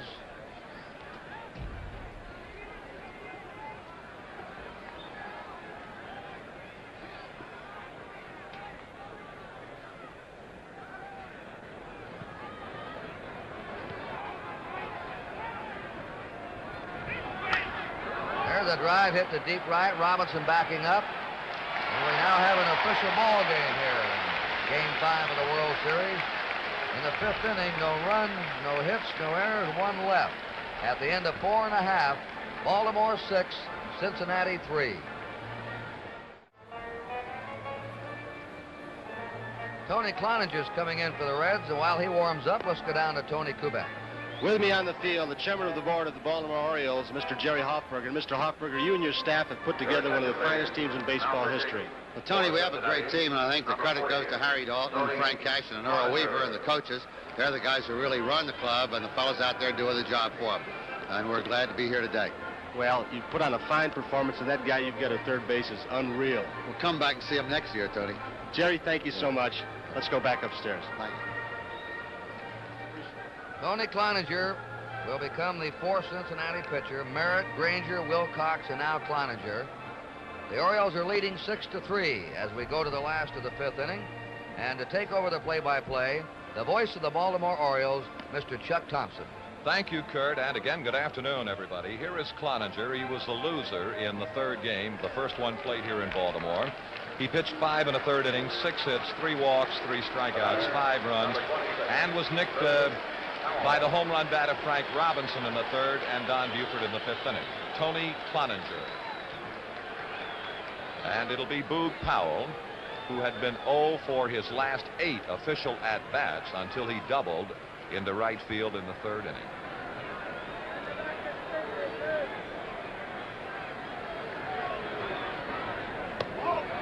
Ball 1.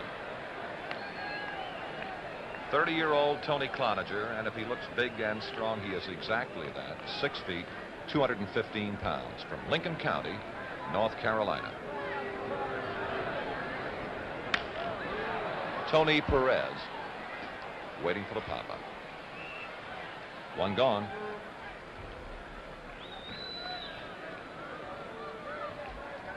Baltimore left fielder Merv Rettenmund popped to short in the 1st.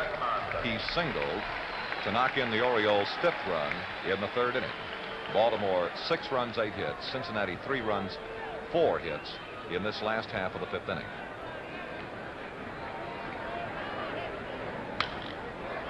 Let's see if it's playable. It is going to be out of play.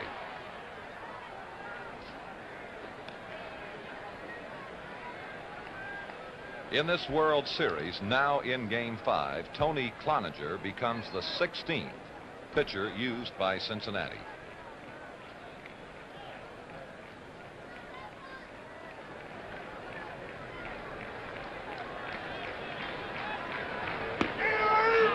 Good breaking ball to Rettenmund. Though I have watched American League Baseball for a few years, I must admire the plate technique of the National League's Billy Williams, the ball and strike umpire this afternoon. Fine work.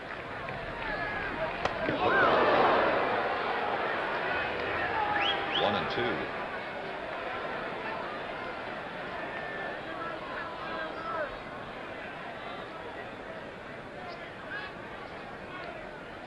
And Rettenmund pauses to reflect upon them. 1 and 2. Out of play.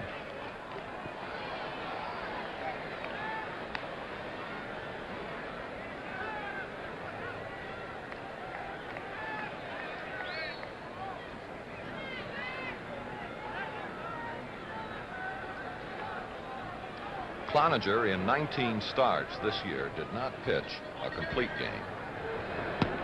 2 and 2.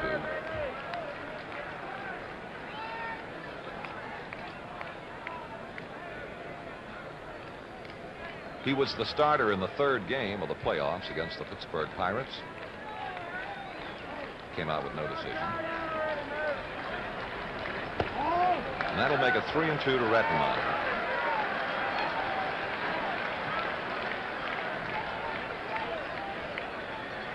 As has been said, control has been one of Cloninger's problems. He averaged 4.7 walks per 9 innings this year. 3-2 to Rettenmund. Out of play. And his National League average shows about 4 walks a game, 4 per 9 innings.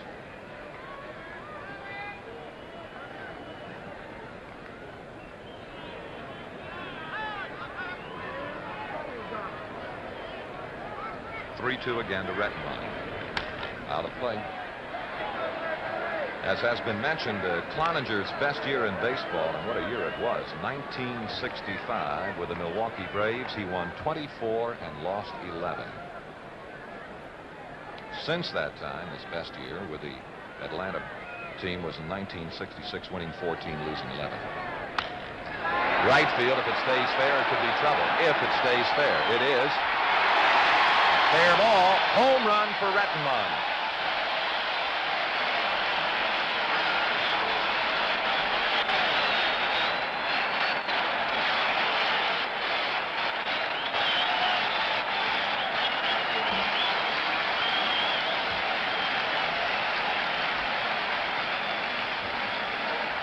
Rettenmund with power to the opposite field. Watch Tony Cloninger's reaction after the bat meets the ball. Rettenmund hit 18 home runs as a part-time player this year. Cloninger looking up.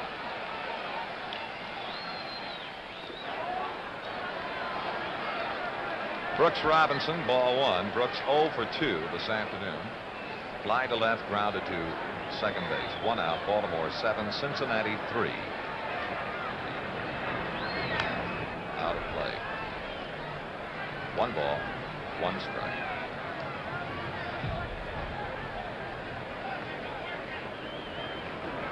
Cloninger gave us the first indication that that was going to go all the way. 1-2 to Brooks. The Orioles now have out-homered the Reds 10 home runs to 5 in this series.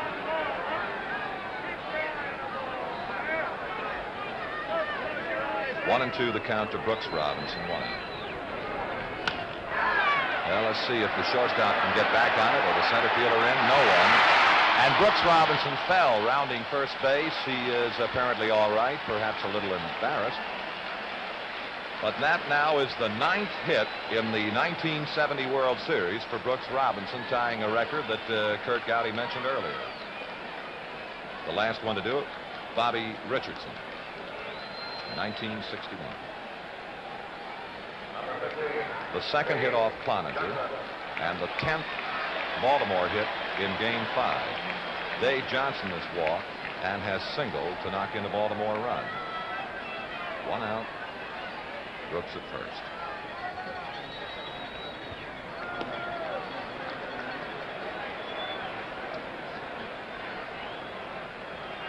This is Ray Washburn in the Cincinnati bullpen. Look at him over there. No, he just missed. Ball 1.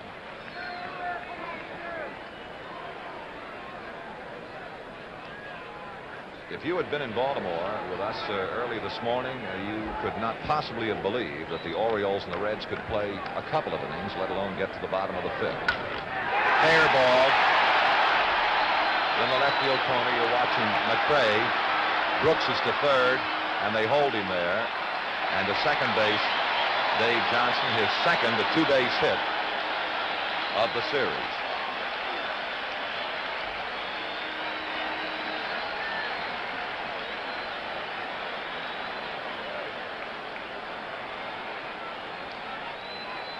Cloninger got Powell on the pop-up to Perez at third, then Rettenmund homered, Robinson singled, Johnson doubled, and now Etchebarren with 1 out, runners second and third.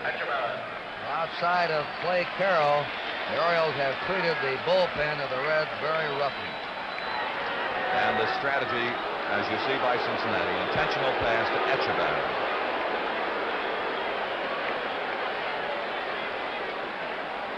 And I don't think in the years I've watched baseball I have ever seen an intentional pass given without the fans booing. And yet is a very important part of the strategy of baseball and a part of the game that has to be recognized and has to be used. Bases are loaded and Cuellar is the batter. I think he's remembering McNally. He might also be remembering a swing he made in Minnesota that a 29-mile-an-hour wind blew back fair for a grand slam home run in the Oriole-Minnesota playoff series. Cuellar has lined to the right fielder Rose and has struck out. The infield is in double play depth with 1 out, bases loaded. Ball 1.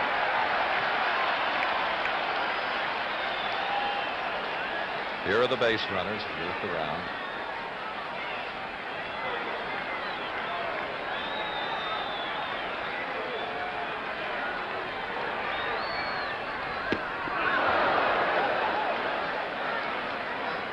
One and 1 to Cuellar.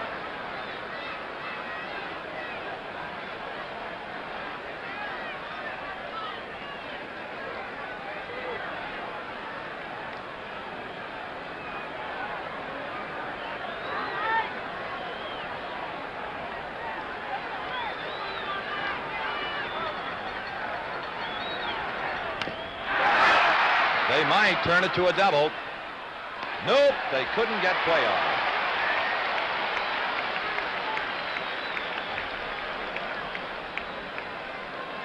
I was thinking ahead to that great throwing arm of Johnny Bench, and if anybody had a chance of getting 2 on that play, Bench did, but Cuellar reaches. Number 7. As the force is executed on Brooks Robinson at the plate, 2 out.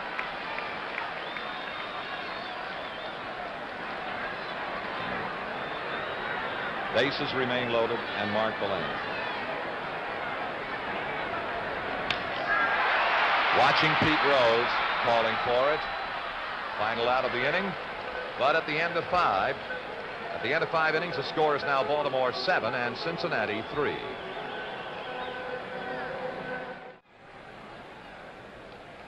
This is Linda Wareheim, who does this at the end of every 5 innings. Not that, but does dust off the base paths, and she gave third base coach Alex Branson. Here is Tony Perez, 0 for 2 with a fly to left and a line drive to left. And you've seen again the defensive artistry of Baltimore shortstop Belanger, and again the Reds hit it right at somebody. Belanger, a former basketball star at Pittsfield, Massachusetts, is tall. Look at the reach he has, and he can go to his right or left.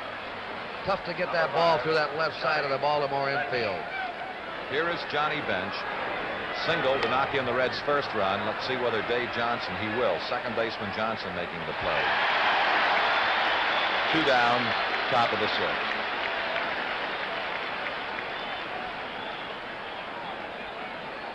And had it not been for Baltimore defense, particularly Brooks Robinson, what a great World Series May would be having. He is still having an outstanding series, but it could be even better. That was his seasonal average, 253, 34 home runs. He is 1 for 2 this afternoon with a double, and came on hitting .429 in the series, and that's the Cuellar curve. He now has 7 hits in 16 trips as May, with 8 runs batted in, 2 home runs and 2 doubles, 1 and 1.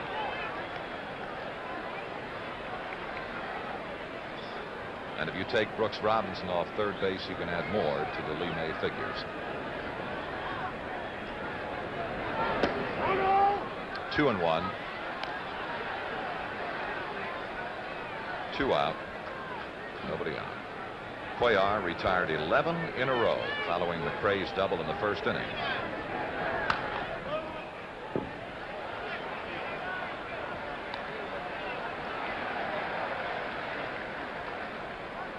Well, here's a very interesting note again. The most runs batted in the 5-game World Series, 8 by Dan Murray of the A's in 1910.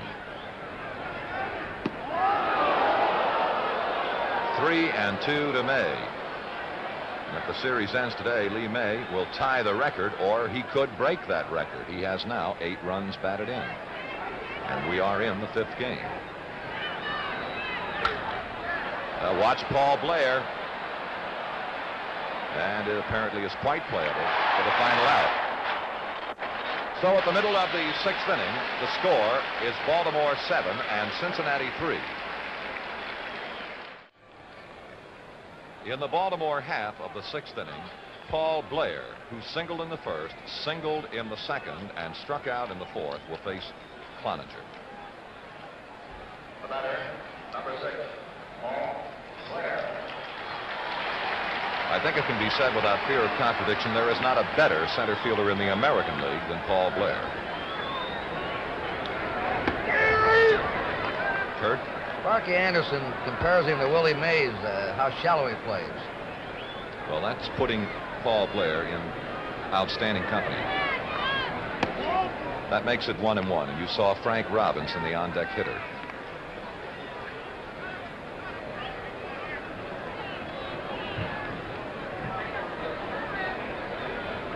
The 1-1 to Blair.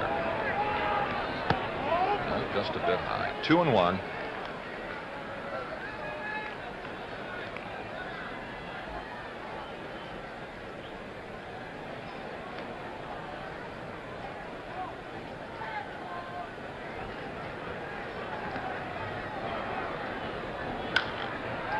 Out of play.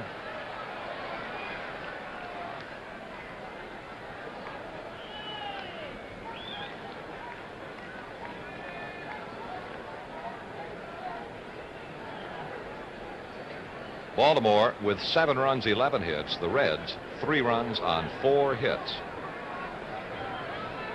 All 4 hits, all 3 runs in the first inning for Cincinnati. 3-2 to Blair.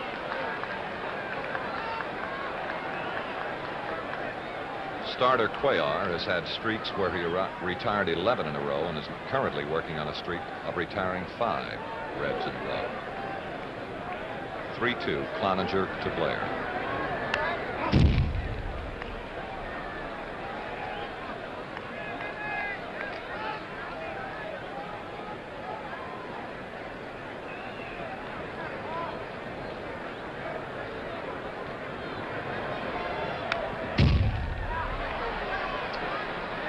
You're watching quite a battle as Cloninger is challenging Blair with the best he's got, that good fastball, and Blair is getting just a piece of it.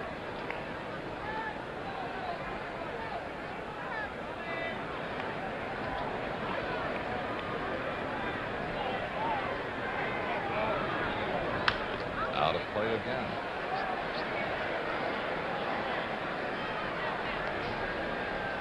There is activity in Cincinnati's bullpen. Washburn is up again. And again a 3-2. Cloninger to Blair. There's Washburn. Breaking ball just missed, and Bench giving the well-known look to Billy Williams. Cloninger's second walk. The first one was an intentional pass to Etchebarren in the 5th inning. And the batter is Frank Robinson.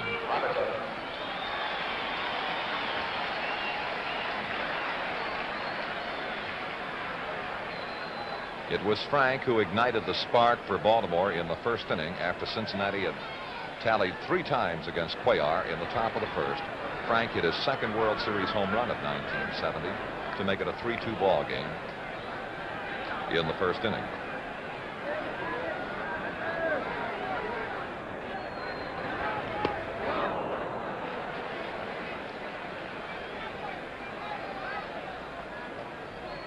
May holding with Blair. And Powell, the on-deck hitter. So Cloninger is working his way through the heavy end of the Baltimore batting order here in the bottom of the 6th.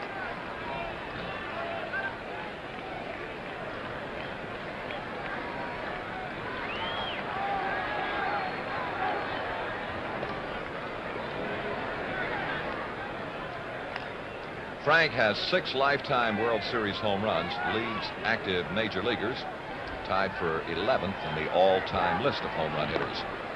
You can see that Cloninger is more than a bit concerned with the lead of Blair at first base.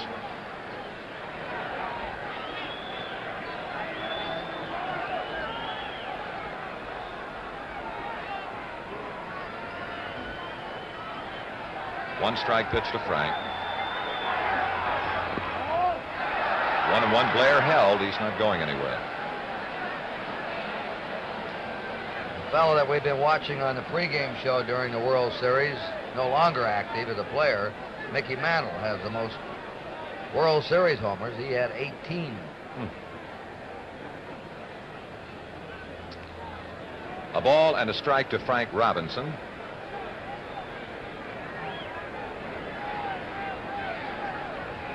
This will be a 1-1 pitch. And that's a good look at the lead of Blair at first.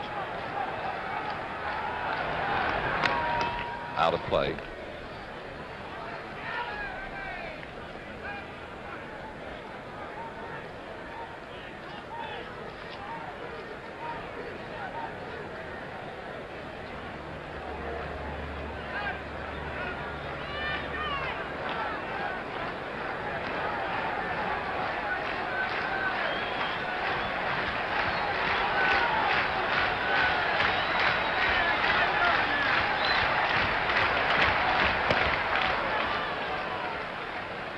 One gone as Frank Robinson is out on strikes. The batter, Boog Powell. 1 for 3 this afternoon. Number 26, Boog Powell. And 4 hits and 15 trips in the series for Boog.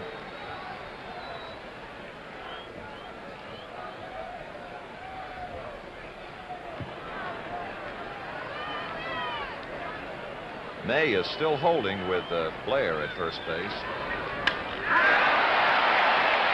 Watching Blair on his way to third. The throw will be to second base. And Powell has his 2nd hit of this game, number 5.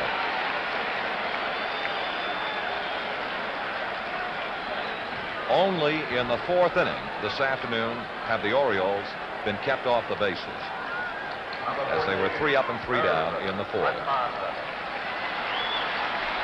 Merv Rettenmund, 2 for 3 this afternoon, including a solo home run, last time at that, in the 5th inning. 1 out.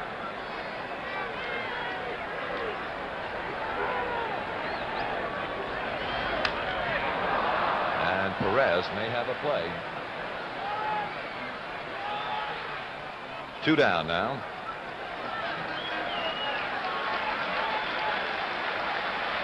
With 9 hits in a 5-game World Series, here is Brooks Robinson. Number 5, Brooks Robinson. And he's only hitting .474 in this World Series.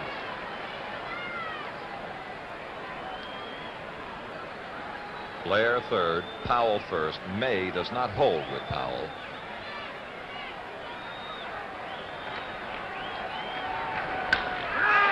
Good play by Perez, the short route for the force on Powell at second and the final out. At the end of the 6th inning, the score is Baltimore 7 and Cincinnati 3. In the event the World Series is over on Sunday, NBC will present NFL football. 1 o'clock Eastern Daylight Time, Baltimore at New York, Miami at Buffalo. 2 o'clock it'll be San Diego at Chicago. 4 o'clock Kansas City at Cincinnati, Pittsburgh at Houston. For the game in your area, consult your paper for the listing. NFL football on NBC this Sunday if the World Series is over.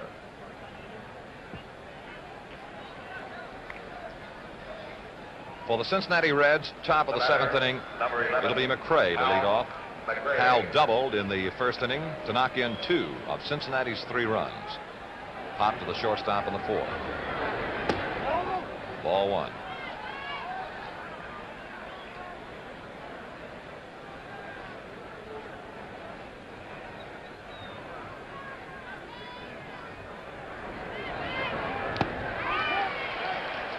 We pause briefly for station identification. This is the NBC television network.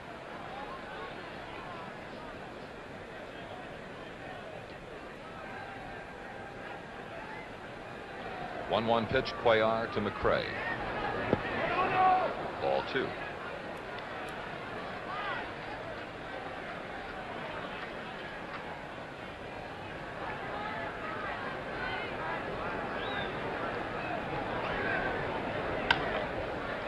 Well, if it stays in play, Echebarren will handle it. 1 away.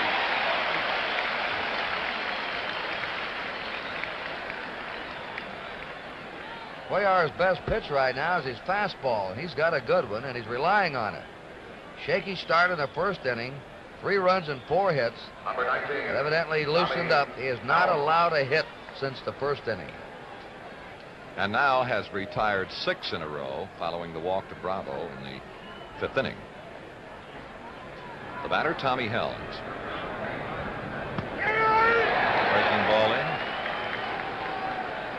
Tommy is 0 for 2 this afternoon with a bounce out to short and a pop to the first baseman.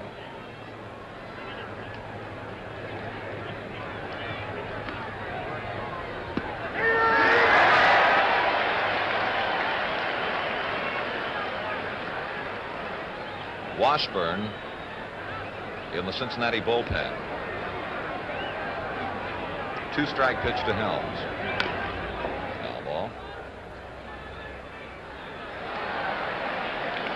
It's Concepcion, on deck hitter.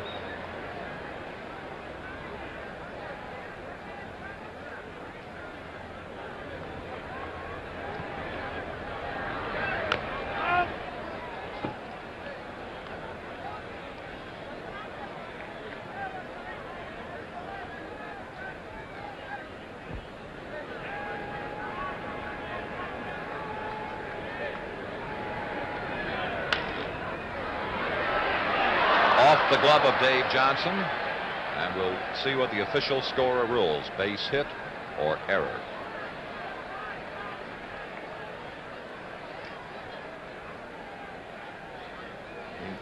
Base hit. And the first for Cincinnati since McRae's double in the 1st inning.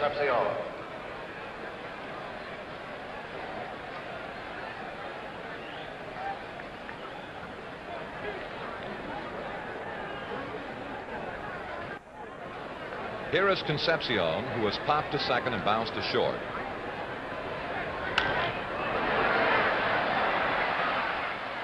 And he singles to right field. Down to second goes Helms, who had, of course, to hold. And now with 1 out, the Reds have put together back-to-back base hits, and we'll see who the pinch swinger could be for Cincinnati.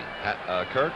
Frank Robinson gave it the old decoy that time, trying to make Helms believe that he was going to catch that ball, and nearly forced him at second.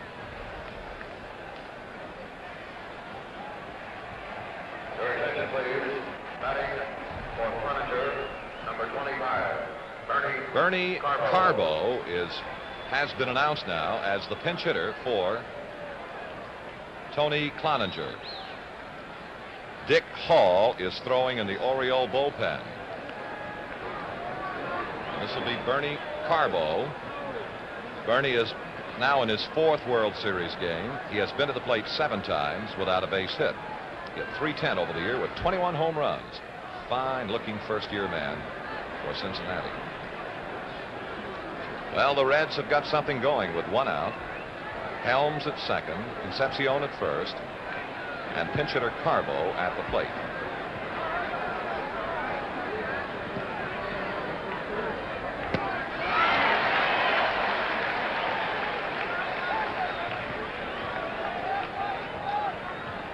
Frank Robinson was the man who nicknamed Oriole left-hander Cuellar Crazy Horse because of that magnificent countenance. Cuellar, 1, 2, double play, and the Orioles are out of the inning. At the middle of the 7th inning, the score continues: Baltimore 7 and Cincinnati 3.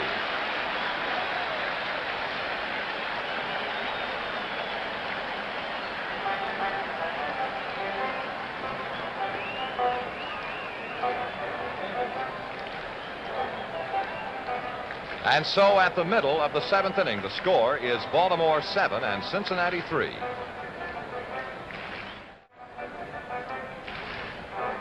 And now let's go downstairs to Tony Kubek. With me down on the field, one of the all-time great third baseman's wives, Mrs. Brooks Robinson. And Connie, I think you're going to be driving a new Dodge around after this World Series. He looks like he's heading for that MVP. Maybe. I don't know. He's having a heck of a series. Is he always that easygoing as he is on the field? Always. Never hollers at the kids, are you? Not too often. Nice talking to you, Connie. Real pleasure. Let's go back upstairs.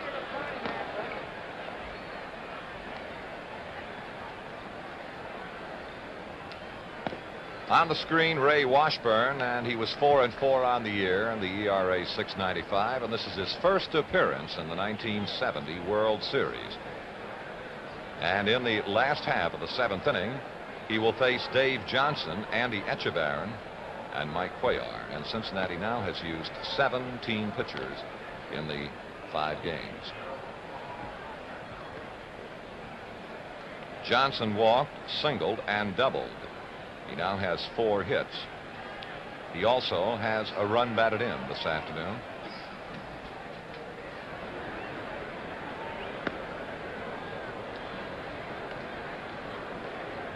Ray Washburn makes his home in Kirkland, Washington, 32 years old. It's for the Cardinals in the 1967 and in the 68 World Series. Had a 1-1 record. The batter, got into 4 games all told in those 2 series. Dave Johnson.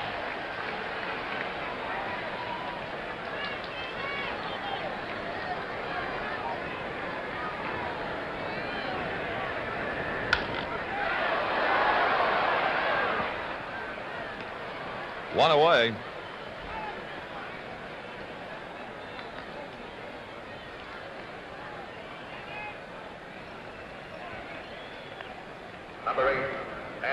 Here is Andy Etchebarren, singled in the 2nd inning, scored Baltimore's 4th run, fly to right, and was given an intentional pass in the 5th inning. Ball 1.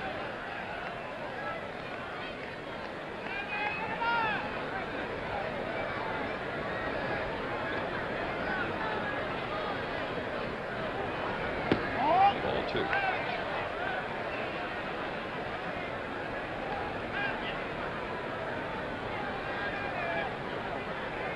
Ray Washburn. 2-0 to Etchebarren.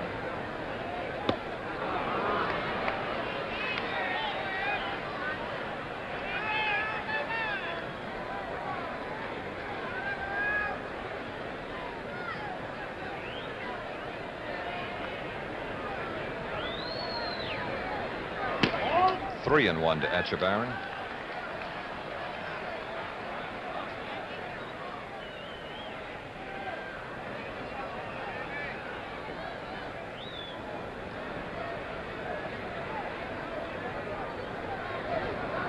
Ball 4. A one-out walk to Echebarren brings out Mike Cuellar, and he should get a fine ovation from the Baltimore hands here at Memorial Stadium. And also, Chuck, he's the only man in the lineup who hasn't had a base hit yet. He'll be trying to get one.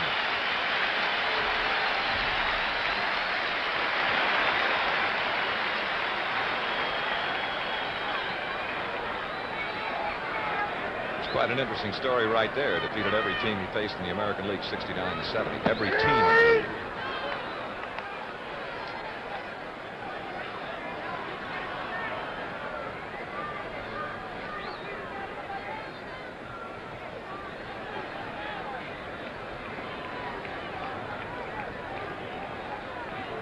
One strike to Cuellar.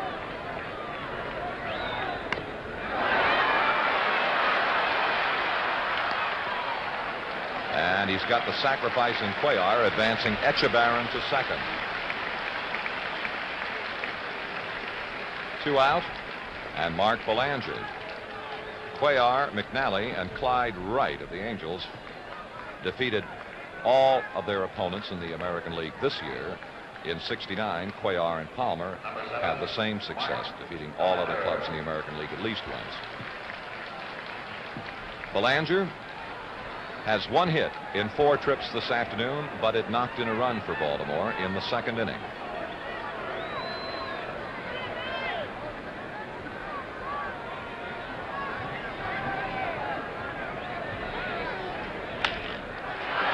Tommy Helms got it to first in time to get Belanger, and that'll be the Oriole half of the 7th inning.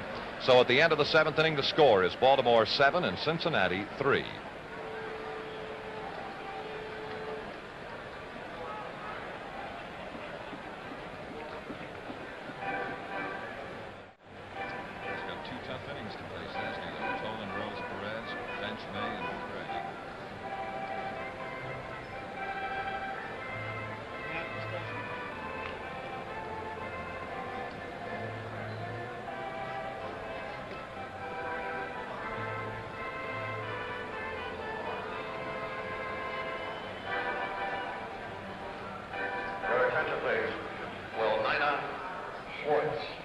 Please report to the Oriole office at once.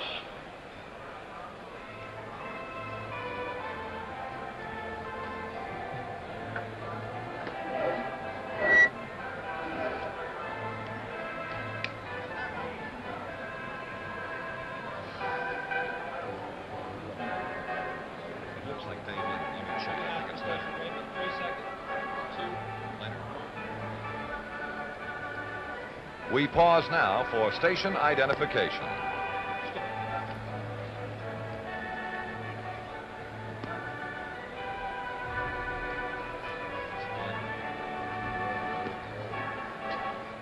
What's the difference? What's the difference?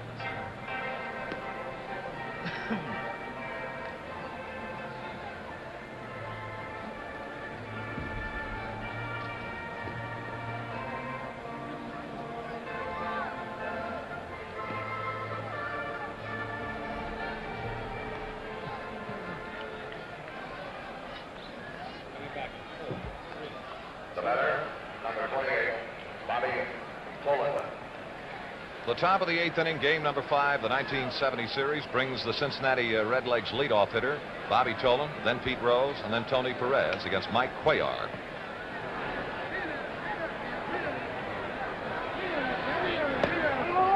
Did he or did he? He did not. It is a ball 1.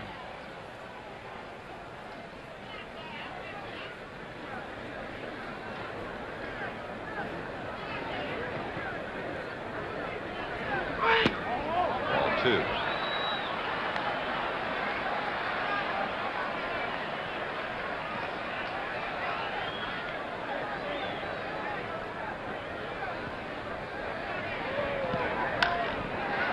Now Blair is coming on in center field for the first out on the top of the 8th.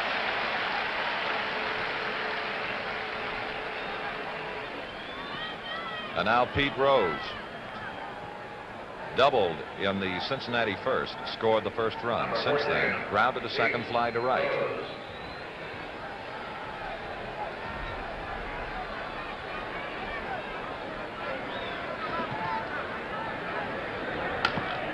Belanger at shortstop.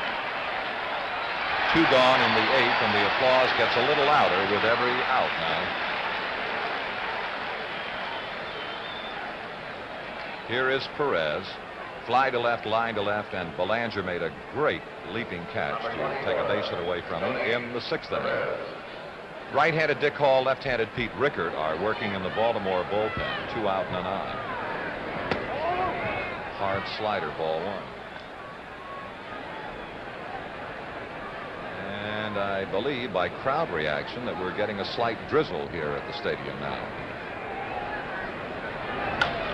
Opting up, middle of the infield, who will make the play? Belanger is calling for it. Belanger will make the play. 3 up, 3 down in 1-2-3 order. So at the middle of the 8th inning, the score is Baltimore 7 and Cincinnati 3.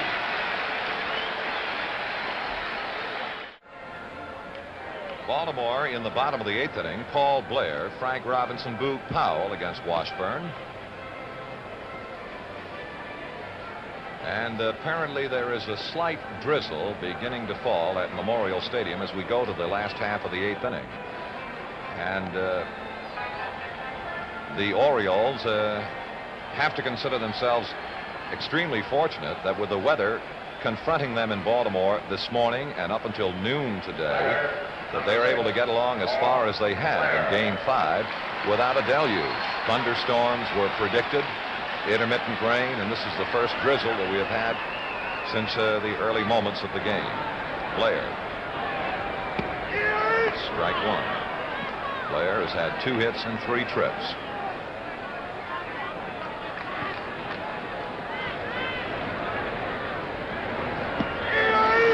Good curveball from Washburn. 2 strikes now.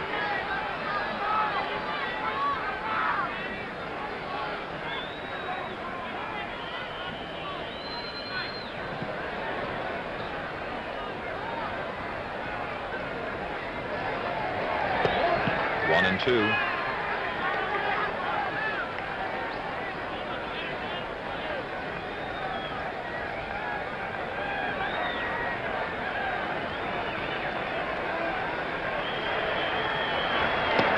Two and 2.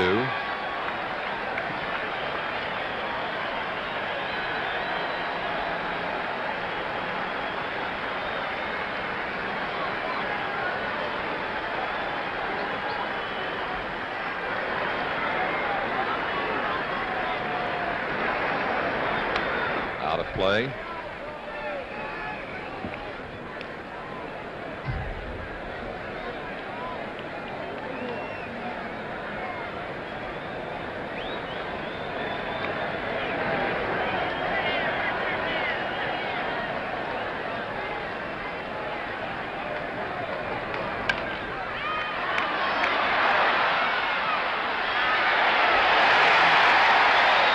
Safe is the call, and Blair will reach on an infield base hit.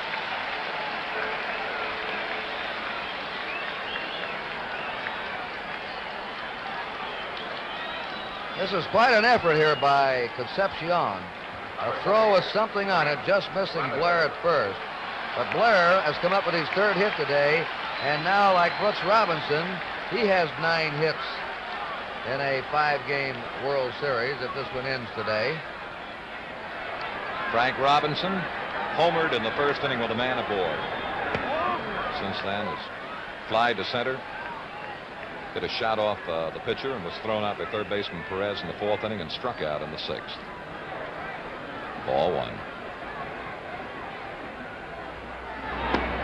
Ball 2. At the plate low.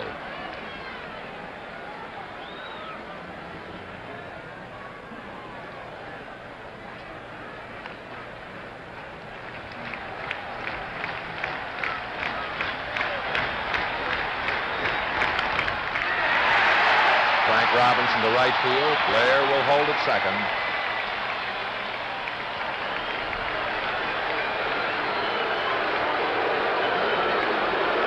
And it's Boog. Baltimore's first baseman, who is 2 for 4, 5 hits in the series. He doubled in Baltimore's third, singled in the sixth.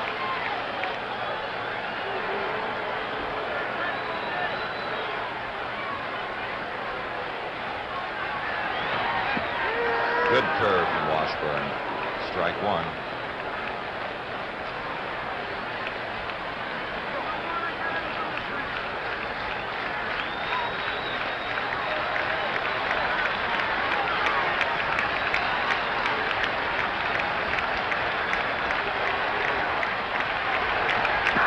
Ball one.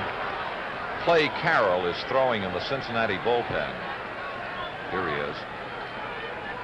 By far the most effective of Cincinnati's relief pitchers in the series. 1-1 the count to Powell. Blair second, Frank Robinson first.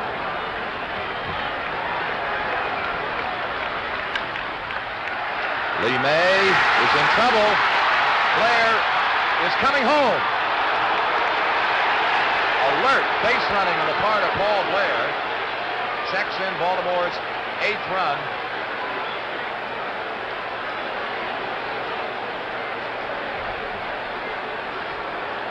Here's the replay. This ball hit hard, backs May up, and then handcuffs him. He loses his underfooting.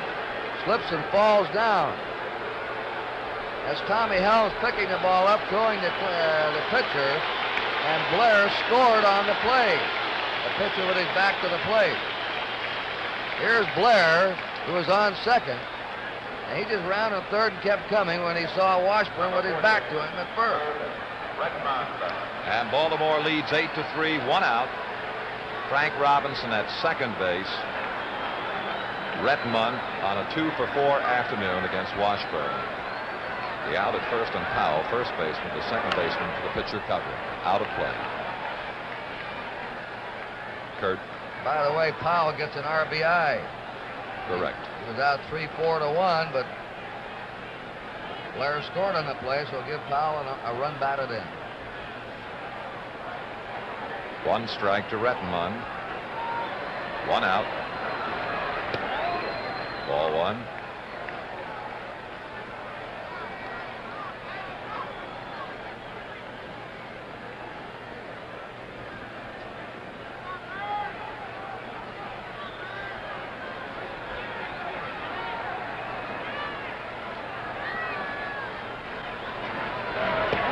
Ball two.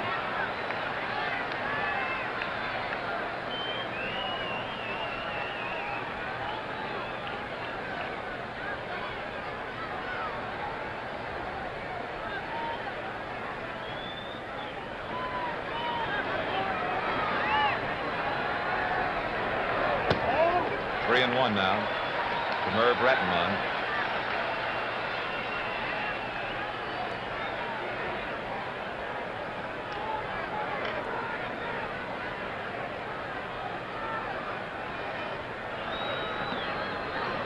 Frank Robinson, the runner at second.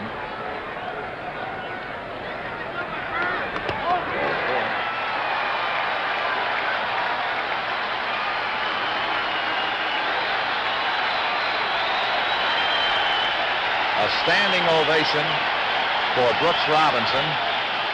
Standing ovation for Brooks Robinson.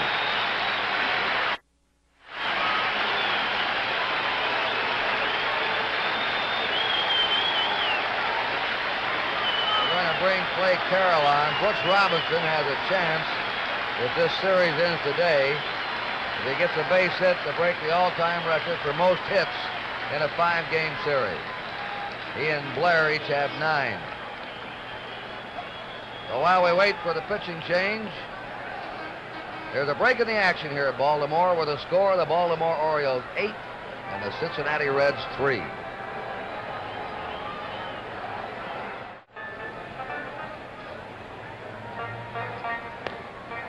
And now we go down to Tony Kubek.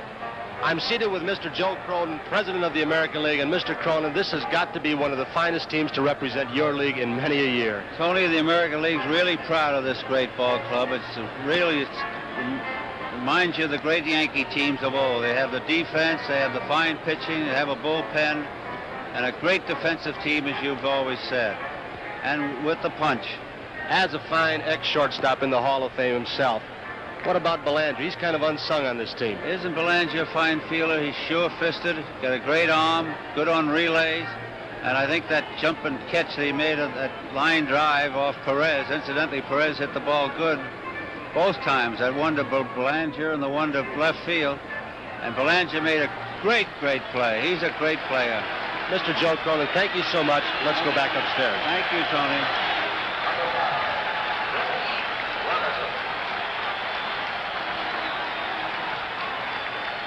Here is Brooks Robinson, 1 out, Baltimore runners. Retmund at first, Frank Robinson at second in time. Clay Carroll, and he has been truly magnificent for Cincinnati in the 1970 series. Now let's see if it's in or out of play. Giving it a look, it's McRae, and it is out of play. And a fine catch by that spectator. Clay Carroll, for the Reds in 1970, is now in his 4th game of the 5-game series to date. He has won a game without a defeat yesterday's, pitching 8 1/3 innings, allowing only 4 hits, walking 2, and striking out 9. 1 strike to Brooks. Good fastball from Carroll, 2 strikes. Looking ahead to the Cincinnati 9th bench, May, McRae are the 2 batters against Cuellar. Out of play.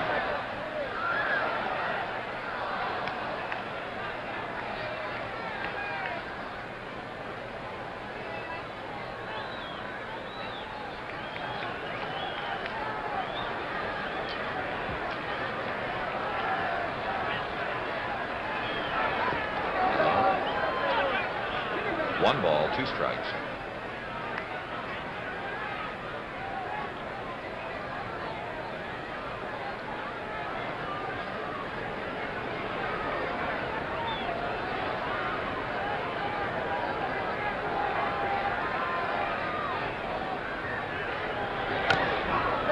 Count holding 1 and 2.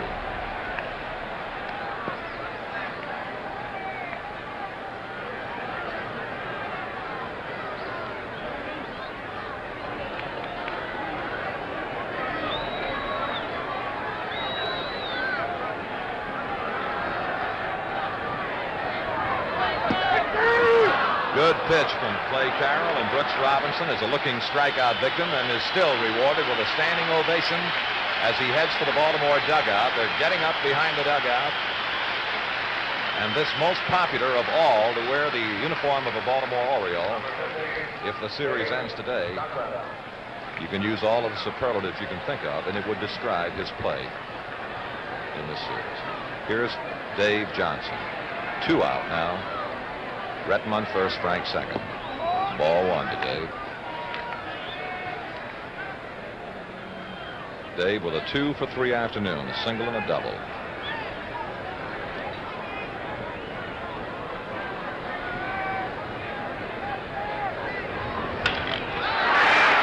Baltimore continues. Frank Robinson around third. And he scores run number 9.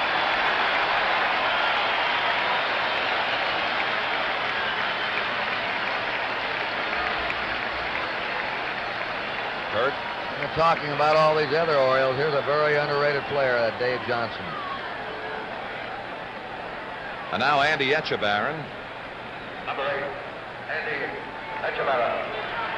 Andy has singled, flied to right, and walked twice. One of those times intentionally.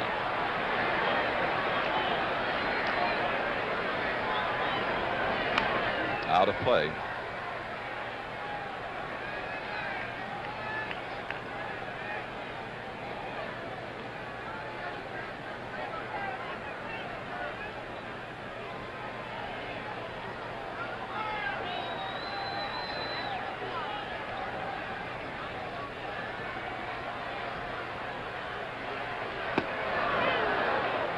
Two strikes to Etchebarren. Runs 8 and 9 are charged to Washburn.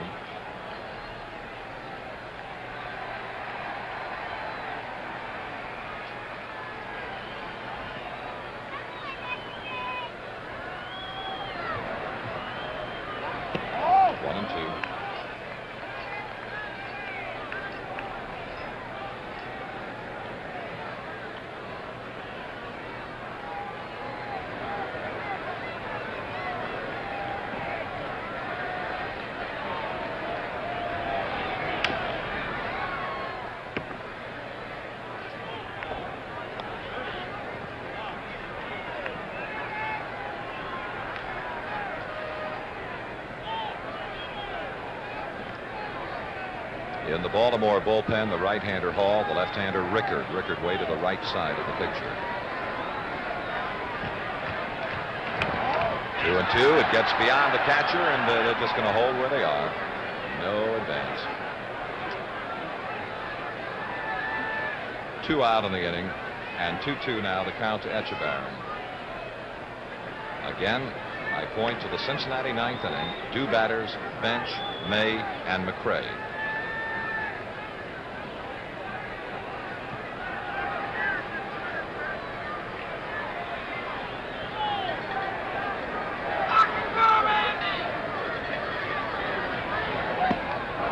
No, that's 3-2 now. Whoops, now it is called a strike, and that Etchebarren committed himself, and the inning is over. So at the middle, a check that at the end of the 8th inning, the score is Baltimore 9 and Cincinnati 3. Well, the Reds are up in the 9th inning now. Johnny Bench, 1 hit in 3 times. Mike Cuellar is inside. Cuellar gave up 4 hits and 3 runs. The Reds jumped out to a 3-0 lead in the 1st inning, but Cuellar has shut them out since.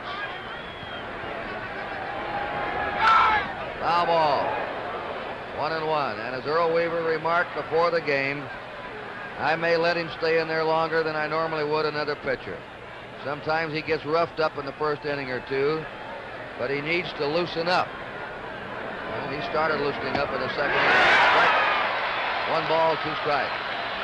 Cuellar finished the season strong like he did last year. He's had 2 great finishes in a row. Slow curve, high. They smell the blood here in Baltimore. The crowd roaring now in every pitch. Cuellar, since July 1st, has won 16 out of 19 games. That's a... Oh! Robinson does it again! Brooks Robinson making another phenomenal play at third.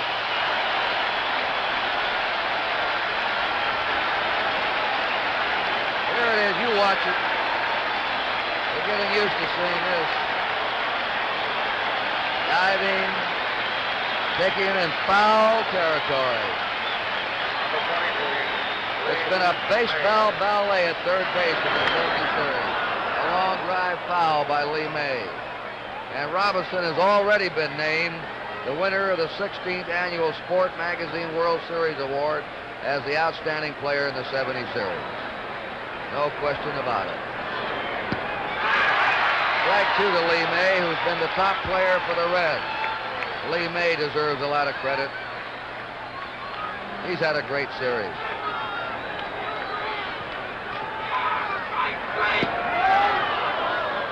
One ball, 2 strikes. 3 of these games have been by 1 run in this series.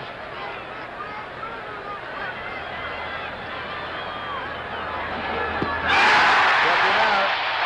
The Orioles are 1 out away from the World Championship. And I don't believe there's much doubt that Brooks Robinson has been the difference. Mrs. Cuellar in the white dress, and she has the movie camera in her hand. Her husband's made a comeback today, as he did the last 2 years, getting off the slow starts and then gathering steam as the season went along. Attention, please. Batting for McRae. Only 2 singles off him since the 1st inning. Corrales. Pat Corrales, the catcher, now coming up to bat. Alan Ruff been our statistician in this World Series, and Huey McDermott, our stage manager. We get the last out, stand by. We'll switch you to the Baltimore locker room. Hit down to Robinson. It's pitting. He makes the final out. Brooks Robinson throws him out. Baltimore is the world champ.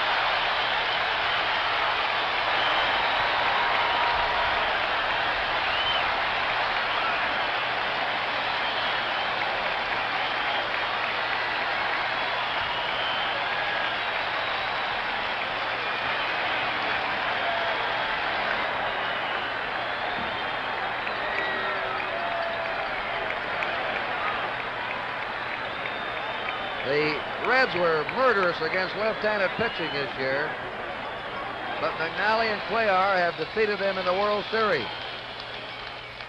This is the clubhouse. The players are coming in. Paul Blair had 9 hits in the series. He led the series in hitting with an average of .474. There's Brooks Robinson. That's Cuellar. Andy Etchebarren, the catcher. Mark Belanger. What a World Series this Baltimore infield had, making one great play after another. The Orioles have somewhat of a dynasty going now. They have won 3 of the last 5 American League pennants. Their second World Championship in the last 5 years. And Cuellar all the way, of course, in this game is the winner. The losing pitcher, the starter, Jim Merritt, plagued by a bad elbow. Baltimore had good pitching in the series, excellent hitting. They set a record for most home runs by a team in a 5-game series. The old record was 7 by the Yankees in '61. The Orioles hit 10 home runs in this series. They had great fielding. They had the balance that they had all year, hitting, pitching, and defense. And now let's go down to the World Champions Clubhouse.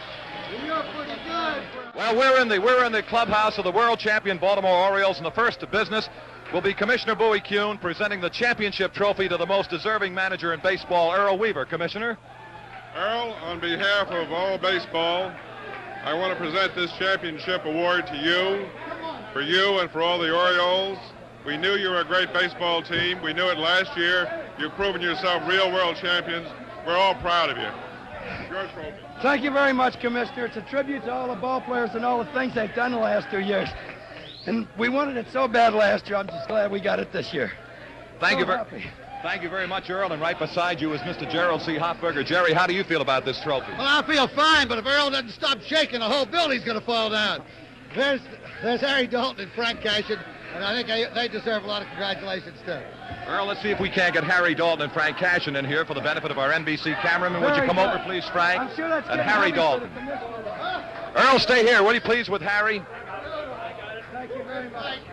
Ladies and gentlemen, here's the Executive Vice President of the Baltimore Orioles, Frank Cashin, with Earl Weaver, and General Manager Harry Dalton right over here. Harry, what do you have to say for us? Chuck, I can't say anything. We're just tremendously excited and thrilled and so very proud of everybody on this team. They've done an excellent job all year. And our Executive Vice President of Baltimore, Frank Cashin. Thank you, Chuck. I'm very happy for the ball club, which is an excellent one, and very happy for Jerry Hoffberger, who's a great owner and really deserves it. What a difference a year makes. Yes, it is. Earl, can you say a few brief words about this past year? I was with you every game, and nobody said a word about what happened last year in the World Series. There wasn't any revenge at all. No, what do you feel I don't about think this so. club? No, I just thought we had the best team starting out in spring training, and I said that we should win our division, definitely win our division, and whatever happened in a Minnesota series would happen because it's a short series.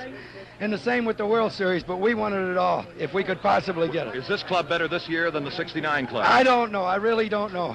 People have been asking me that, and I just can't answer. Earl, I know where you want to be, out with your men. Go Yeah, ahead. Congratulations again, Earl Weaver. Thank you very much. And we'll see if we can't get somebody. Hey, here he is.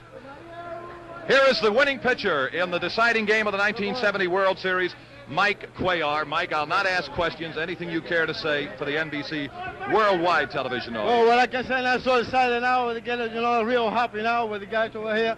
With all the teammates do the job over here. Beautiful. Well, we heard about stiffness in the shoulder and not feeling too well prior to the game. Would you comment on that, please? Yeah, today I feel a little bit, on the shoulder, a little hurt.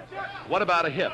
No, I just try to concentrate on the pitching today. Okay. Mike Cuellar, this has to be for you the biggest moment in baseball. This is the biggest moment in baseball for me. And there's only one thing you'd like to do, and that would be repeat it again next year, correct? I hope so. We're going to try hard. We're going to try hard. Mike Cuellar, thank you very much. And let's bring in Brooks Robinson right over here. Brooks, would you come over here, please?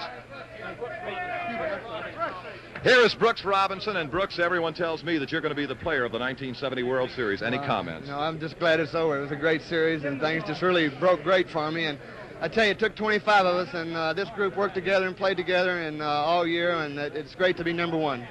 Brooks, you've been with this organization a long time. Are there any differences, any changes that have come along in developing of the ball club that you think have perhaps highlighted the success they enjoy this afternoon? Well, I tell you, getting Frank Robinson in '66 really put us over the hump. We were a good ball club. That made us the best around for a while, and I just hope we can. I'm going to enjoy it for a whole year, and in spring training we start all over again even. Well, it's great to win. It's the only thing as far as Baltimore is concerned, but you did play a very fine baseball team in Cincinnati, and I'm sure the people would like to hear your comments on those Reds. Well, we certainly respected them quite a bit. We caught them kind of short-handed without their best pitcher the first of the year, Simpson, and of course Merritt.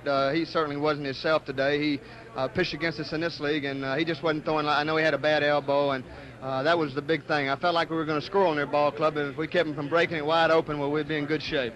Brooks, congratulations. Everyone has enjoyed the great success that you have had in this 1970 series. And speaking of gentlemen, we have one trying to move into our picture. If you'll come right in right now. Sparky Anderson, the manager of the Cincinnati Reds. I just want to say the best ball club won, and I'd like to say that I hope the writers now give Earl Weaver what he deserves. This guy, somebody ought to shoot him. Nice going, bro. Sparky Anderson, ladies and gentlemen, the manager of the Cincinnati Reds, and what a great tribute from a fine gentleman, Sparky Anderson, to come over to the Winners Clubhouse and congratulate Brooks Robinson and manager Earl Weaver, and of course the Baltimore Orioles, who are in the midst of a very fine celebration. We're looking around for Tony Kubek to see if Tony has another one of the Orioles that he'll be bringing up here for us, and we'll be happy to talk to any and every one that Tony will bring up here. Here on the way up right now. Hold on, before we continue with more player interviews, let's go right upstairs for one moment. Game 5 of this 1970 World Series has been brought to you by Gillette Platinum Plus, double edge or injector for the shave you've always wanted, and more. By Salem Filter Cigarettes, take a puff, it's springtime. And by Chrysler Corporation, extra care in engineering. Your host today, your local Chrysler Plymouth dealer. And let's go right back now to the Baltimore clubhouse. And with me is a fellow that the Baltimore Orioles call the Blade, Mark Belanger. Mark, there couldn't be a greater moment in your baseball career. No, this is the greatest moment of my life. I'm so happy. I like to cry. I really do. What was the effect of yesterday's Cincinnati Red victory on this clubhouse yesterday afternoon? Well, we figured that we got 3 wins and they got 1, and I think we'd rather be in that spot than 1 and 3, just like they were. So we just bounced back today and said, let's go get them today, and this is what we did. And it was well accomplished. You played an outstanding brand of defensive ball, but it sounds strange to keep saying that, even though the Orioles perhaps made more errors than the Reds did in the series. Well, I'll tell you, that guy over third base there, he's not too bad. Not too bad. It's a pretty nice compliment for Brooks Robinson, of course. And Mark, we congratulate you. And I look over my shoulder, and you mentioned Frank Robinson, and if you'll pardon me a moment, we'll go to Frank. Frank, a moment ago, a teammate of yours, Brooks Robinson, paid you a very fine compliment. I asked that in the years he has been with the club, he has been with them for quite a few years, was there a single change that he thought perhaps keynoted the success he celebrates this afternoon? He said, when we got Frank Robinson in 1966. Well, that's a great compliment, Chuck, and coming from an individual like Brooks, it really makes me feel good. Frank, we'd just like to hear a few of your thoughts about this 1970 series, if you perhaps during the series you reflected on 69. Well, we did, Chuck. I think we reflected on 69 all this year, actually, without really saying it. I think the fellas all went along, dedicated themselves, and said we were going to spring training to get ourselves in the best possible shape. We got ourselves mentally fit for this year. We want to win the championship this year in the American League and get another shot in the series, and just go out there and come out on the winning end. And we didn't have the rah-rah thing about it. Each individual did it in spring training, got themselves in shape, and went out and did it on the field.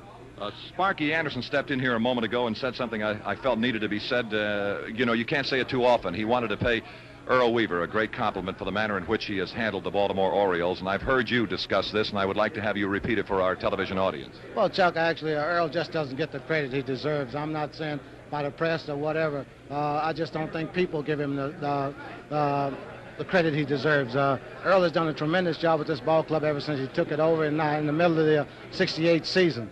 The thing about Earl is he gets the best out of 25 ball players. He's not afraid to use a 25th ball player to try to win a ball game. He doesn't mind making a move or being criticized for it if he feels like he's going to win a ball game. A lot of people asked us what kept our bench so sharp, and that's because Earl didn't mind playing that bench during the season, give them a few games to play so they could see some pitching and be sharp when he needed them. He didn't let them sit there and collect rust. One other question I think baseball fans are asking, if they're in my position, they want to know, is Frank Robinson playing or managing next year?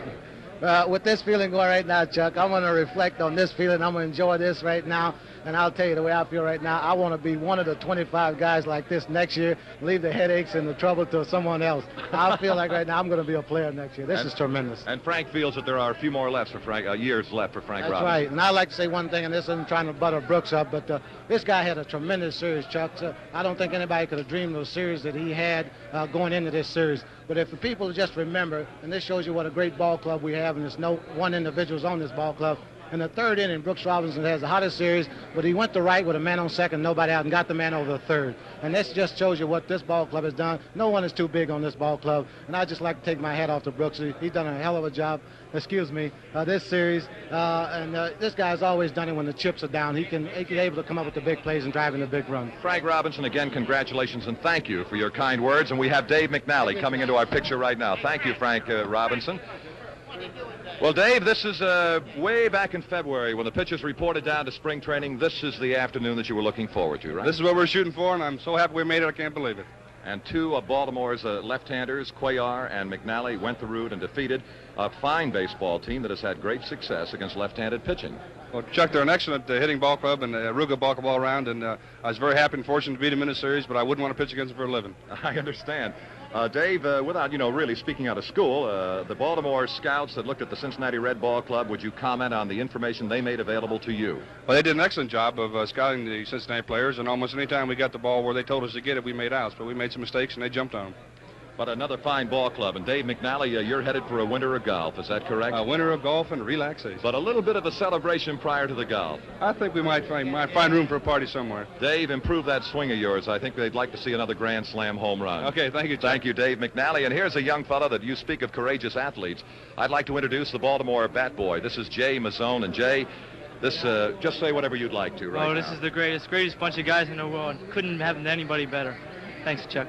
All right, Jay, and we congratulate you. This young man is just an outstanding example of what it takes to be successful in this way of life. Pitcher Jim Harden. And Jim, what about this feeling this afternoon? It's the greatest I've ever had. It's unbelievable, really. I didn't contribute in the series, but I was some kind of happy to be here. It's a nice kind of a habit to get into, Jim Harden, is it not? Every year. I'd like to bring in some of the boys who sometimes have been referred to as second-line players. There's no such thing. Manager Earl Weaver says there are 25. Chico Simone. Chico, you had the base hit out in Cincinnati. Thank you, Chuck, and that was a great thrill, but I think this one is bigger.